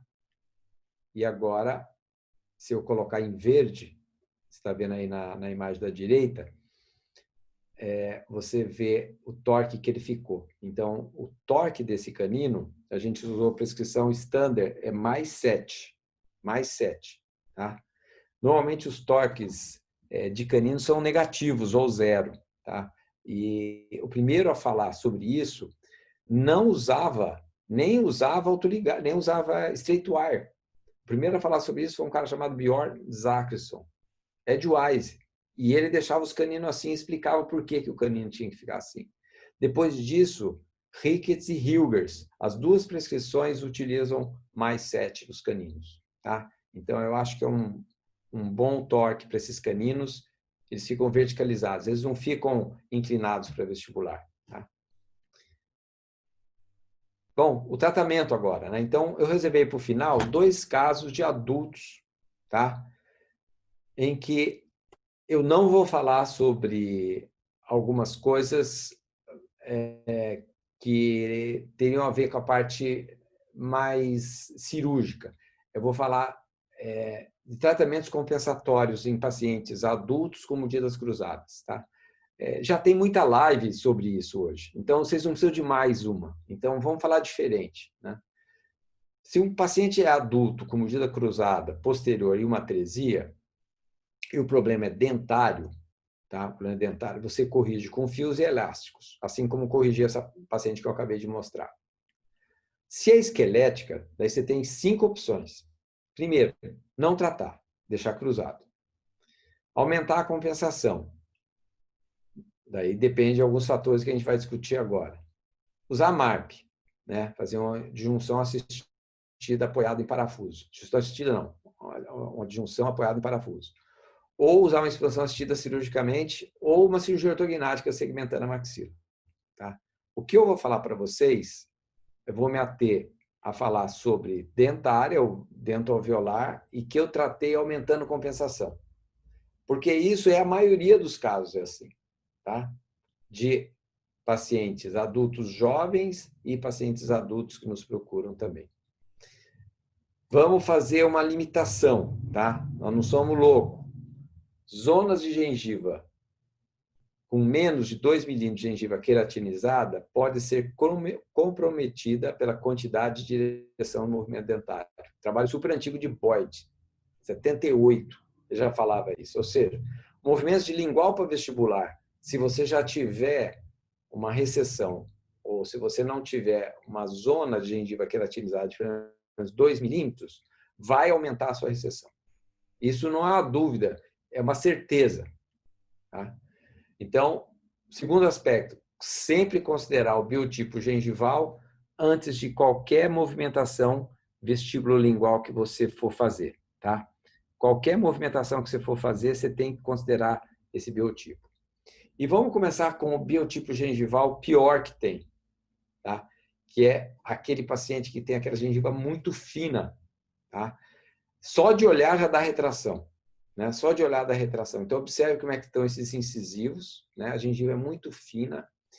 A forma dos dentes. Se você fizer aí uma tomografia, você vai ver que metade ou mais da metade das raízes estão para fora do osso. Tem deiscências e fenestrações. Né? Esse canino superior 23, provavelmente só tem osso da metade da raiz para cima. Então, é um paciente que você tem que tratar com muito cuidado. Né? Força bem leve mesmo. Ela é uma paciente já adulta, né? Na faixa de seus 40 e poucos, 45 anos, que apresentava, então, uma mordida cruzada bilateral dentária, dentoalveolar, não é mordida cruzada esquelética. Tinha uma classe 2 bilateral e a queixa dela era o apinhamento. Né? A queixa era apinhamento. Ela falou, doutor, eu sempre quis tratar isso, mas todo mundo que eu fui falava que eu tinha que tirar 2 ou 4 dentes. Então, eu nunca quis. Tá? Eu nunca quis tratar, por isso que agora eu estou na cidade e estou com essa situação que eu gostaria de resolver. Então, vamos ver aqui os modelos que foram escaneados dela, mostrando. O lado bom é que o cruzamento está localizado mais na região de primeiro molar e segundo pré, tá? Dos dois lados. O segundo molar está relativamente bem posicionados. E se a gente pegar essa imagem, né, que foi gerada pelo escaneamento e fizer um corte na região do molar, isso eu faço para ver o grau de compensação do molar, para ver o quanto que ele está compensado e olha a diferença de altura de cúspides da vestibular com a lingual. E você nota que a lingual está um pouquinho abaixo, mas não está tanto. Ou seja, na minha modesta opinião, se eu conseguir inclinar um pouquinho mais esses dentes para vestibular e lingualizar um pouquinho os inferiores, eu consigo tratar esse caso, sem que eu tenha que fazer uma expansão maxilar ortopédica. Tá? Aqui são as distâncias que ela tem, que ela apresenta. Né? Então, se você olhar a distância intermolar dela, está com 28. 28 da distância intermolar, segundo o McNamara, deveria ser 37. Então, os molares estão relativamente bem lingualizados, né? Se você olhar o segundo molar, tem 36, né? Então, se a gente conseguir levar o primeiro molar na posição do segundo molar, estamos no lucro. E se a gente olhar a borda-wala da região dos molares superiores, é uma borda-wala muito boa, né? Que vai permitir que a gente consiga alguma manipulação transversal. Então, mecânica simples, Brecht, fios e elásticos. Então, ela usava dois tipos de elástico. Ela usava elástico de classe 2 e, durante uma fase do tratamento, elástico cruzado, de lingual para vestibular, para ajudar a corrigir essa mordida cruzada. Só isso. Só isso. Tá? E a gente conseguiu chegar nesse resultado. Se o paciente coopera, né, a gente consegue excelentes resultados, né, mas com mecânica simples. Agora, se o paciente não coopera, gente, você precisa ter o plano B. Então, o plano B aqui seria ancoragem esquelética, tá? Seria a utilização de mini placa ou mini parafuso tipo EZC, para a gente conseguir distalizar o arco superior e vestibularizar o molar superior também.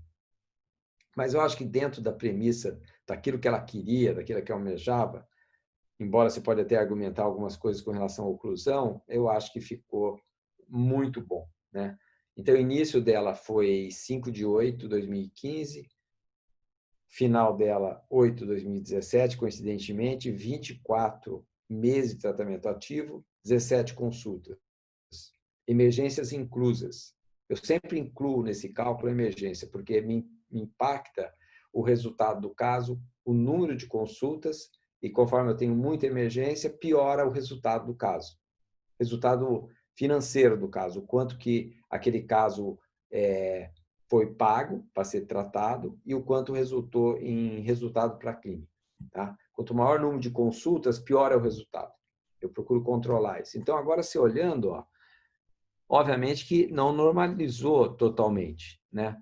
Eu gostaria de sair da tela aqui, porque eu estou bem em cima dos números, eu não consigo enxergar os números, mas eu vou deixar a cabo que vocês olhem as mudanças que aconteceram transversalmente aí nos arcos. Então, você nota que na região de molar aumentou aí mais de 4 milímetros. Pré-molar tem um aumento de 3, primeiro pré, 2 e pouco, né? E a distância intercaninos não aumentou tanto, né? Se você olhar ali no aspecto basal de 23, praticamente ficou bem próximo disso daí. Agora acho que eu travei aqui. Aqui é o perímetro do arco, né? Nota que houve um aumento de 108 milímetros para 113 milímetros. Então, você poderia até pensar, mas perímetro você pode aumentar protruindo o dente. Então, eu peguei e medi a distância da mesial dos molares até o ponto de contato entre os molares. E você nota que teve um aumento, mas foi mínimo, foi do lado de um dos lados, do lado direito foi de 32,3 para 33,8, do lado esquerdo ficou praticamente igual, ou seja, não houve grande projeção, né? Grandes aumentos, então não teve uma projeção tão acentuada desses dentes, eles praticamente ficaram na posição inicial. E aqui a gente visualizando a posição dos molares, a mesma posição antes e depois da correção. Então, se você observar, houve sim, né, um aumento da inclinação vestibular do molar. Dente, gente, esse negócio de movimentar dente para vestibular, isso crescer osso, isso é bobagem, isso não existe, tá? Não cresce, tá? Você aumenta a dimensão, você vai inclinar dente, você tem que torcer para o paciente ter uma gengiva boa para suportar essa movimentação. A raiz do dente vai se aproximar da cortical. Isso é fatal, não existe esse negócio de movimentar o dente para vestibular e crescer osso. Isso é bobagem. Tá? Isso é quem acredita em doente. Contenção. A contenção, no caso dela, foi redundante. Usei uma placa de Howell noturna e diurna. Utilizei contenções coladas. Novamente, está parecendo que eu sou sócio da Kika, mas não. É uma contenção colada que ela fabrica, que tem base de Brecht para que a gente possa colar e tem o fio, no caso aqui essa é higiênica, para que ela possa colar e manter isso alinhado, né? Note que o apinhamento era muito grande e seguramente, se você não utilizar algo colado, você vai ter um problema de instabilidade. Aqui um close para você ver, né? Isso aí é soldado a laser, então não oxida, né? E é uma base de Brecht com um fiozinho, né? Um fiozinho de aço soldado. Só para vocês verem aí um close. Já estou me aproximando dos meus últimos 5 minutos, né? Que eu vou estar com vocês. Então, eu vou passar para o meu último caso, tá? Então, esse daqui é meu último caso. É uma paciente adulta, né? Que foi tratada na adolescência com extração de 4 premolares, né? E aqui é a relação que ela apresenta hoje. A queixa é o apinhamento e o overjet, né? Apinhamento e overjet que ela apresenta. Aqui é um close para a gente ver o desnível das margens gengivais. Obviamente, existe erupção passiva, uma vez que ela tem um overjet aumentado, né? Então, você tem dentes desgastados e uma discrepância grande das alturas das margens gengivais. Então, pela posição da mandíbula dela, né, a primeira indicação que eu dei para ela foi de cirurgia ortognática. Tá? Ela não tinha ronco, né, ronco primário, foi descartado o risco de apneia, mas o que ela queria resolver é o apinhamento. Né? O apinhamento incomodava ela e eu propus inicialmente que a gente fizesse um tratamento mais agressivo, né? Ela tinha esse tipo de problema, né? Esses eram os 6 grandes problemas que ela tinha, e a proposta foi descompensação em cirurgia ortognática, extraindo os dentes 3-4 e 4-4. Né? Ela não topou. E a gente acabou fazendo foi um aumento das compensações utilizando o desgaste interproximal, que em adultos eu utilizo muito, mais Brechts autoligados passivos. E assim foi feito, né? Essa aqui é a sequência clínica. Julho de 2007, colei o arco superior. Novembro de 2007, coloquei bite turbos nos caninos e colei o arco inferior. E o importante são os fios também, né? 0,13, 0,16, 14 por 25, 18 por 25 copper night tie, 17 por 25 TMA inferior e 19 por 25 de aço superior. Essa foi a sequência de arcos, cada fio desse deixado 4 meses, né, no mínimo. Então, é um caso que não vai rápido, né? É um caso que não é um caso de um ano, é um caso que tem uma certa demora. Então, a gente levou 2 anos nesse caso, tá? 2 anos, de julho de 2007 a julho de 2009. Aqui, com 15 meses de tratamento, então, o que ela utilizou foi Brecht elástico, né? Aumentando a forma do arco, porque eu queria ganhar forma de arco, eu queria expandir o arco, né? Mudar o torque do canino, que quanto mais você trabalha o torque do canino, menos você precisa expandir vestibularizando. Então, você torqueia os caninos, deixa eles mais verticais, você consegue espaço com stripping para alinhar os dentes anteriores. Aqui, com 15 meses, note que as raízes ainda não estão bem anguladas. Agora, com 21 meses, nós temos o fio superior, é o fio de aço, e o fio inferior é o TMA. E eles vão até o último molar. Você lembra que ela tinha os terceiros molares. Então, eu peguei e colei os terceiros molares, porque como ela tinha mordida, você tem que colar até o último dente distal que você tem. E aqui a panorâmica aos 21 meses, você vê que já está bem mais alinhado, né? Uma vez que você coloque fios de maior dimensão, a inter-relação do Brecht com o fio leva os dentes na posição adequada de inclinação axial mesodistal. Então, aqui você vê que a raiz está melhor alinhada na imagem de baixo do que na imagem de cima, porque é um fio mais pesado e leu a largura, a inter-relação do slot do Brecht com o fio. 24 meses removemos o aparelho dela, né? Não está perfeito, obviamente, porque é um caso de compensação, tem muita vestibularização incisiva inferior, mas o que eu queria chamar a atenção é a periodontia dela, né? A questão periodontal, a melhora periodontal, né? Aqui a mudança Se você observar, então, onde foi trabalhado lateralmente o arco, que são caninos e premolares superiores e inferiores, está saudável, você não tem recessão, você não tem grandes problemas. Ela conseguia, inclusive, fazer overjet, conseguia fazer protrusiva, incisivo, coisa que ela nunca tinha conseguido. Eu tentei convencer ela a fazer uma estética nos incisivos inferiores, ela não topou, né? Não quis fazer, né? Respeito o paciente, né? Falou, não, tá bom assim, se você olhar a margem gingival dela, tá bem melhor, né? Tem uma congruência maior agora das margens. E o principal, ao longo do tempo agora, nós vamos acompanhando essa paciente, você vai vendo que o periodonto dela melhora, o periodonto dela fica cada vez melhor, né? 6 anos pós-tratamento, né? Ela pediu para remover a contenção fixa, daí a gente fez contenção invisível. Então, são 2 placas de acetato de 1 milímetro. Ela usa um superior e um inferior. Daqui são 6 anos pós-tratamento. Daí eu queria uma tomografia aos 7 anos. Eu pedi uma tomografia dela para verificar, né, como é que esses dentes estavam resistindo, né? E embora em alguns dentes apresentassem uma camada óssea pequena na face vestibular dos dentes, como você pode observar na região de incisivos, você não tem aumento de coroa clínica. A coroa clínica dela é normal. Aqui na região de pré-molares e molares inferiores, também tem um osso suficiente para a manutenção desses dentes. Mesmo nos incisivos, se você olhar o dente 41, ó, mal dá para você ver o osso, né, em alguns cortes, né? O corte axial principal você vê, mas isso já é suficiente, desde que o paciente não tenha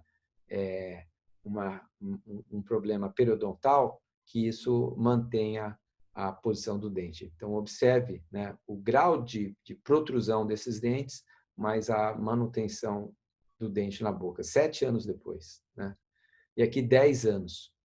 A resina está feia, mas a minha ortodontia está se mantendo, né? Ela precisaria agora fazer uma resina melhor. Tem tártaro, tal, mas olha a gengiva, né? Tem gente que só olha o lado negativo, olha o lado bom. Sem recessão. E aqui escaneei ela, né, para a gente ter uma ideia, né, das mudanças de início e agora, hoje, 10 anos depois, o quanto se manteve, né? Então, você nota que no primeiro molar teve um pouquinho de diminuição, né? Mas alguma coisa se manteve aí, principalmente na região de caninos e primeiros prés.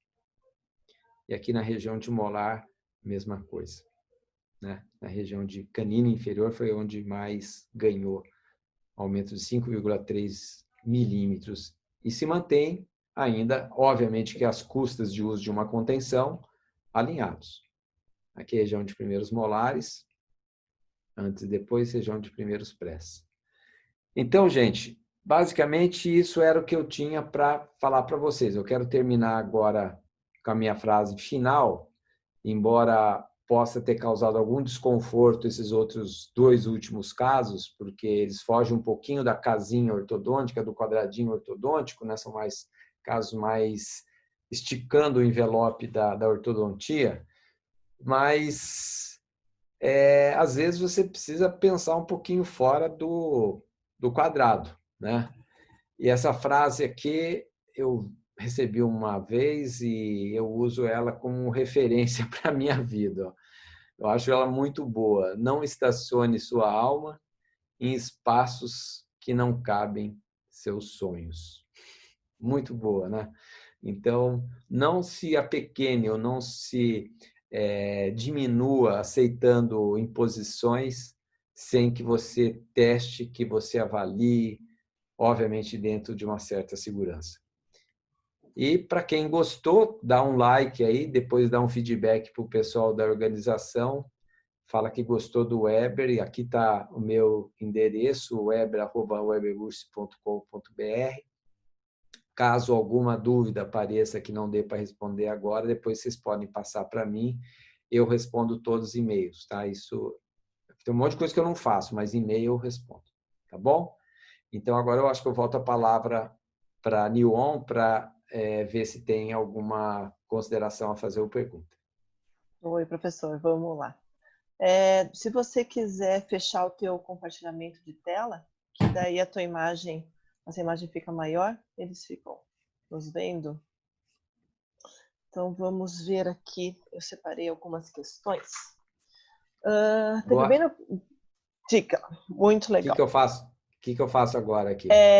Você clica lá em cima da sua tela, bem em cima. Que é essa câmerazinha? Naquela câmerazinha. Isso, bem em cima vai ter um quadradinho vermelho escrito Stop Share. Isso. Okay. Aí, legal. Bem no comecinho, teve um rapaz, Thiago Augusto, perguntou no diagnóstico de atresia, a medição transversal ela deve ser feita da face palatina de molar a molar ou do sulco de um molar até o sulco do outro molar? Ela deve ser feita da face palatina, aonde você tem o encontro da margem gengival com o dente. Por quê? Se você tem muita compensação, os dentes estão muito inclinados para o vestibular, qualquer outra medida que você pegue na coroa vai estar alterada. Pode ser até dizer que é normal, mas é que o dente está vestibularizado. Então, se você pega ali na base do dente, aquela é a mais próxima que corresponde à realidade. Então, é na margem gengival palatina. Legal. O Jamilton perguntou, após a expansão, sempre encaminhar para fono? Olha, se o paciente, após a expansão, ainda não tiver selamento labial, então vamos reformular a minha resposta. Quando que um caso tem instabilidade? Tem que ter 3 pressupostos. Primeiro, a oclusão tem que estar boa, adequada, com vários dentes. Segundo, a respiração tem que ser nasal e selamento labial passivo. Se uma dessas 3 situações não ocorrerem, daí eu encaminho para a fono. Entendi. Eu vou abrir aqui o áudio para alguém falar. Vamos ver aqui. Rubem, vou abrir o teu áudio, tá? Rubem, daí você pode ir embaixo do teu lado esquerdo, abrir o seu áudio, daí você pode fazer a sua pergunta.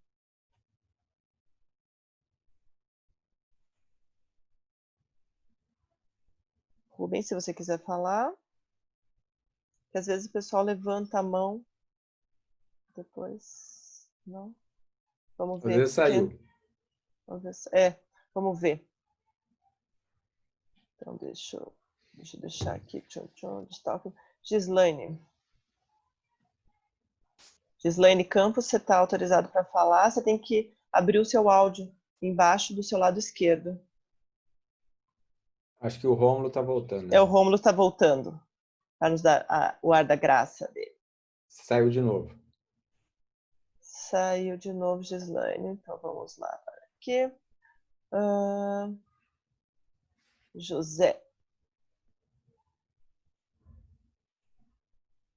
Ali, agora o José conseguiu. José, está nos ouvindo? Pode falar.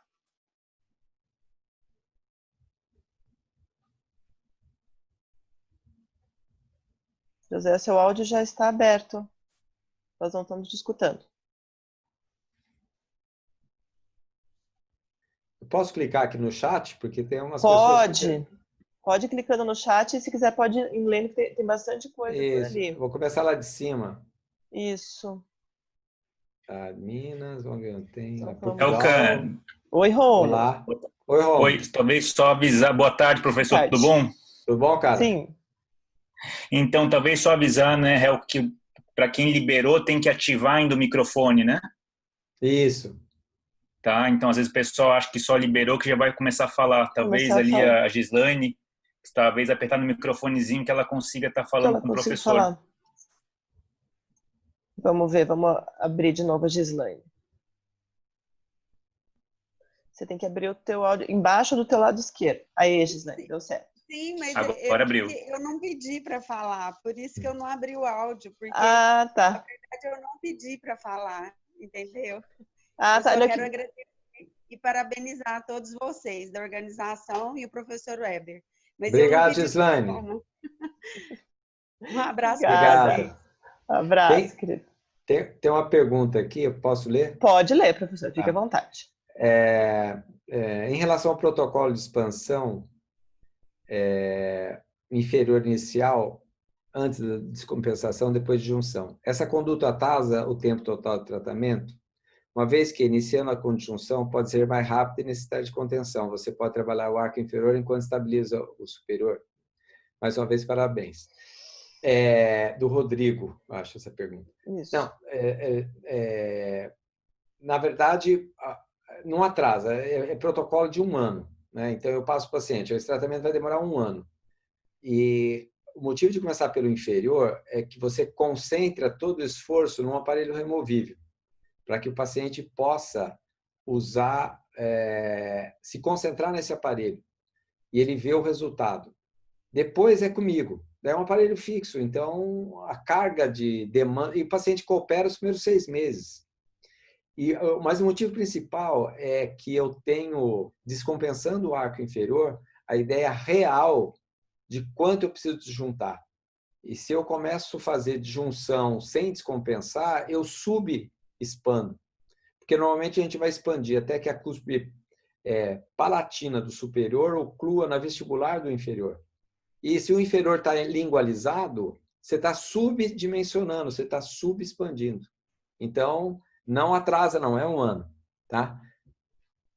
Tem uma pergunta da Juliana. O Omar Gabriel publicou um trabalho mostrando que o aumento vertical causado pela disjunção é transitório. Por que, então, você usa McNamara para paciente vertical? Boa pergunta, Juliana. A gente observa que quando você usa o disjuntor colado, você promove uma diminuição no trajeto vertical dos molares, na erupção passiva deles. Então, em muitos casos, quando você remove o disjuntor, a mordida fecha, porque ocorreu uma erupção passiva dos incisivos, que estão soltos, e uma inibição da erupção dos posteriores. Então, por isso que eu uso em meso. Se tiver um meso com mordida aberta, eu vou usar um Haas. Mas se eu tiver um dólico com mordida aberta, eu vou usar o McNamara. É mais ou menos assim. Legal.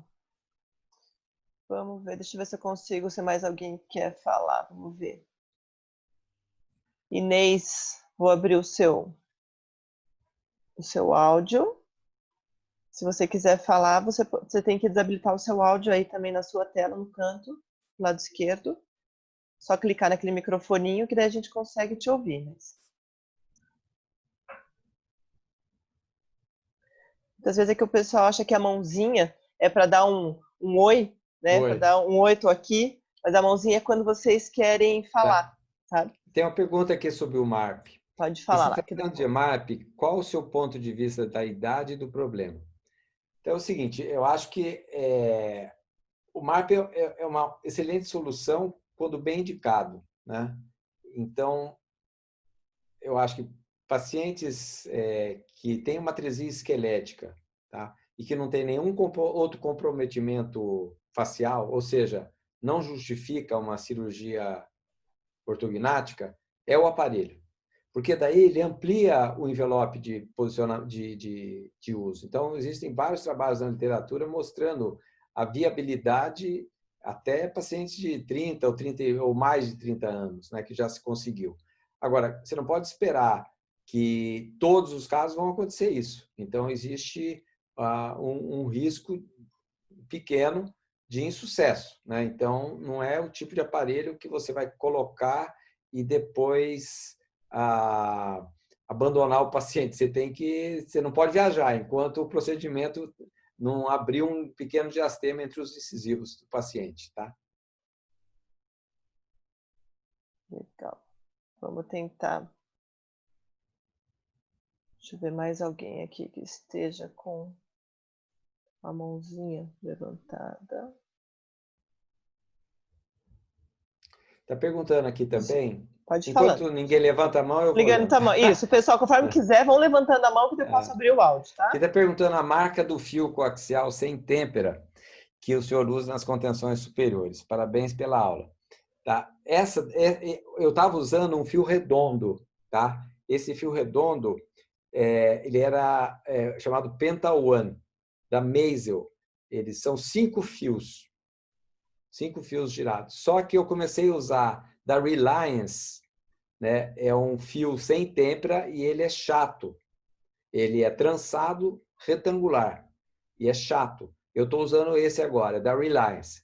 E se você colocar no Google, escreve Reliance Brasil, você vai ver, você vai encontrar distribuidores que fazem a distribuição desse fio. Tem no Brasil para vender, tá?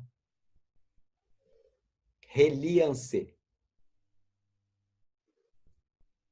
O senhor usa raio-x frontal para diagnóstico de atresia ou apenas tomografia? Apenas tomografia. A radiografia frontal, ela dá muita sobreposição, né? Uhum. Ela não é precisa. Ela, por exemplo, a pesquisa não adianta. Então, por exemplo, se eu quiser usar para fazer uma pesquisa, por quê? Quando você vai fazer uma pesquisa, você tem que fazer o erro do método. Uhum. E ela dá muito erro, primeiro, entre eu fazendo agora e daqui 15 dias, e entre eu e um segundo fazendo. Tanto erro sistemático. Sim. Então, ela dá muita variação. Então, na verdade, não adianta. Se você for fazer uma avaliação pós-anterior, é tomografia. Tomografia. Não tem jeito. Legal, deixa eu ver aqui. Deixa eu abrir aqui, vamos lá. Cristina Gomes, eu te liberei, também se você quiser falar. Daí agora aparece um microfoninho embaixo do lado esquerdo, só você liberar o seu microfone e você pode fazer a pergunta.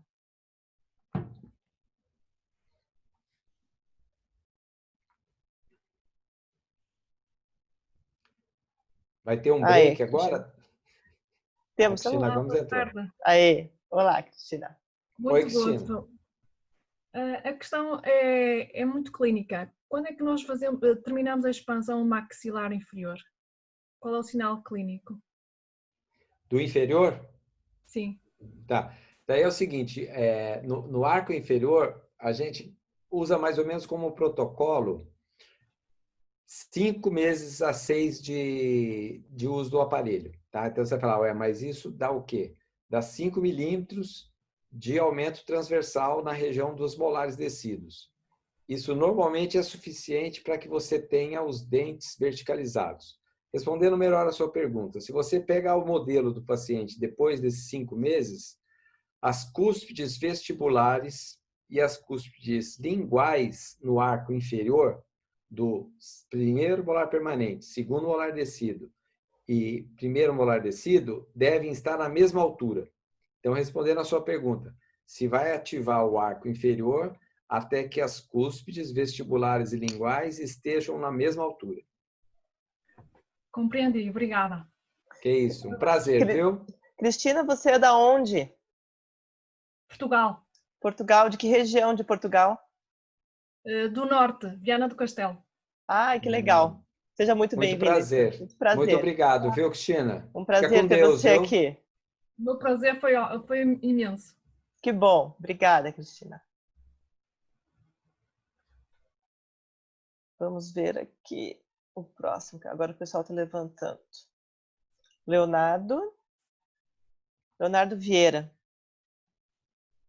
Olá, tudo bem? Tudo Oi, bem. Leonardo. Eu tenho muita dificuldade com o aparelho removível no arco, na arcada inferior. Okay.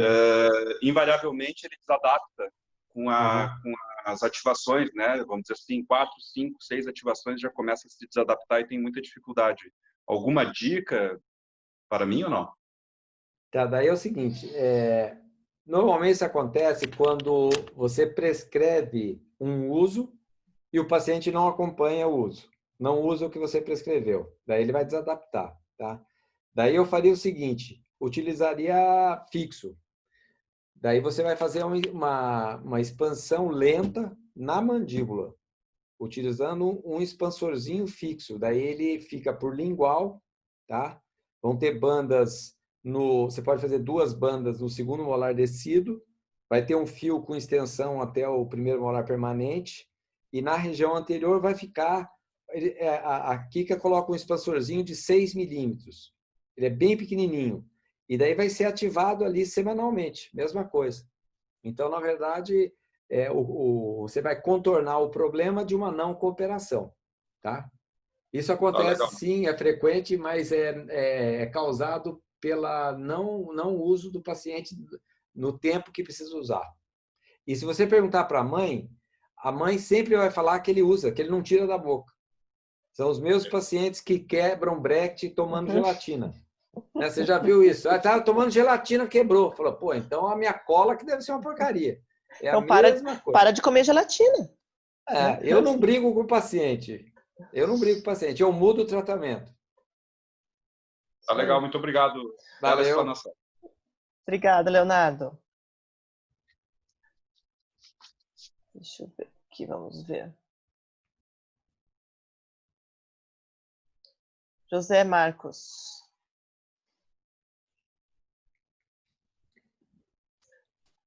José Marcos, se quiser falar, estamos te ouvindo. Boa tarde. Boa tarde. Barbacena, você veio dar um curso para a gente em 2000. Faz tempo, hein, Zé? Faz tempo, hein? Tudo Legal. bem? Tudo bem? Como é que você está? Tudo bom. Aquele caso que você mostrou, você não explicou a correção da classe 2. Você mostrou a correção da mordida cruzada e você não falou como que você corrigiu a classe 2 dele. Elástico. Caso. Só elástico. Só elástico. Vai lá. Só elástico. Nada de mini implante. Não. Então é o seguinte, ó. Bom, você perguntou. O meu plano A para esses casos desses pacientes geralmente é começar com elástico e eu dou 4 meses e avalio o overjet do paciente. O overjet tem que ter reduzido pela metade em 4 meses. Se não reduziu, daí vai para a mini placa. O mini placa ou mini parafuso. Daí tem que tirar o siso, tá? Então, tem alguns pacientes que já têm se o siso já está na boca ou não está, se você vai distalizar, mini placa ou mini parafuso, tem que tirar o siso, tá? Então, geralmente eu começo o elástico, Zé, no segundo mês, entendeu? Então, monto o arco superior num mês, monto o inferior e uso elástico. 4 meses eu vou só no elástico trocando o fio, tá? Ou não, né? Daí, às vezes eu estou no fio 18 ou 14 para 25, estou usando o elástico e eu vejo que o overjet não reduziu, mudou nada. Vai para o mini parafuso. Daí, geralmente, eu uso EZC. No arco superior ou buccal shelf no inferior. Ou mini placa, né? Mas normalmente mini parafuso. Obrigado. Como sempre, as aulas maravilhosas. Um abraço para você, viu, cara? Saúde aí. Se cuida. Vocês também. Obrigado. Obrigada pela participação, José.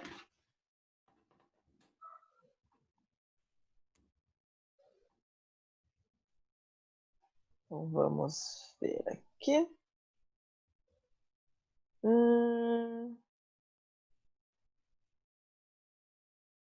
Deixa eu ver se tem mais alguma coisa aqui. Mais alguma pergunta.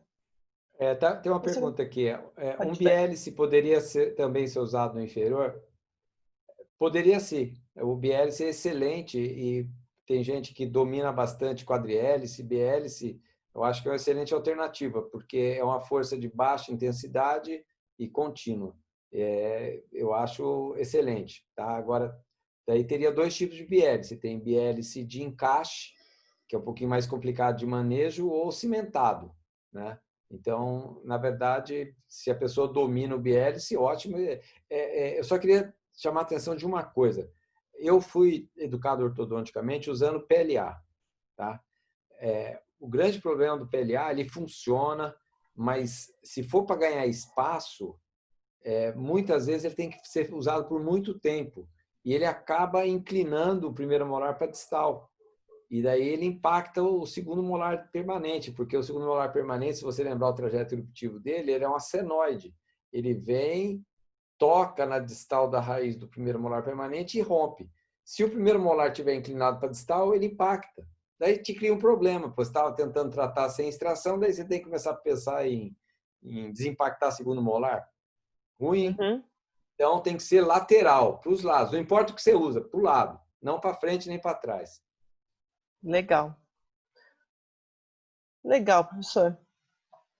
Eu acho que é isso. Então, se o pessoal for tendo mais dúvidas, eles podem mandar para você por e-mail, ou pode mandar... manda para o meu e-mail. Tem algumas outras que eu estou vendo, que saíram agora, as 354, da Inês, da Lilian, do Heráclio. Manda para mim, por favor, para o meu e-mail, weber@weberursi.com.br, que eu vou responder pessoalmente para vocês. Isso aí. Tá? Se precisar, pode mandar para a gente, o pessoal aqui da New da Rede OA, a gente caminha, professor Heber, nós estamos também à disposição. Tá bom, muito obrigado para vocês, tá? A New a IOA e a Ideological pelo convite. Espero que tenha estado ao par do que vocês pretendiam. Com certeza. Nós que agradecemos muito, tá? A tua participação foi uma aula super produtiva, porque é uma coisa que a gente encontra no dia a dia do consultório demais e surgem muitas dúvidas, né, de como tratar e, assim, eu acho que foi muito enriquecedora para todo mundo. Então, em nome e agora continua. Tem intervalo ou não? Não, agora às 4 horas já começamos com o próximo, o professor João Batista. Vamos dar um intervalinho, assim, de uns 5 minutinhos, até o professor João entrar, tá? Mas, beleza. E agradecemos também aqui, então, você, em nome da New em nome do Dr. Tuf, tá? Da Ideological, a Rede OA. Obrigada mesmo por abrilhantar o nosso congresso, primeiro Master de Ortodontia. Tamo grande junto. beijo. Isso aí. Obrigada. Beijão para vocês, tá? Até mais. Tchau, tchau. Tchau, tchau.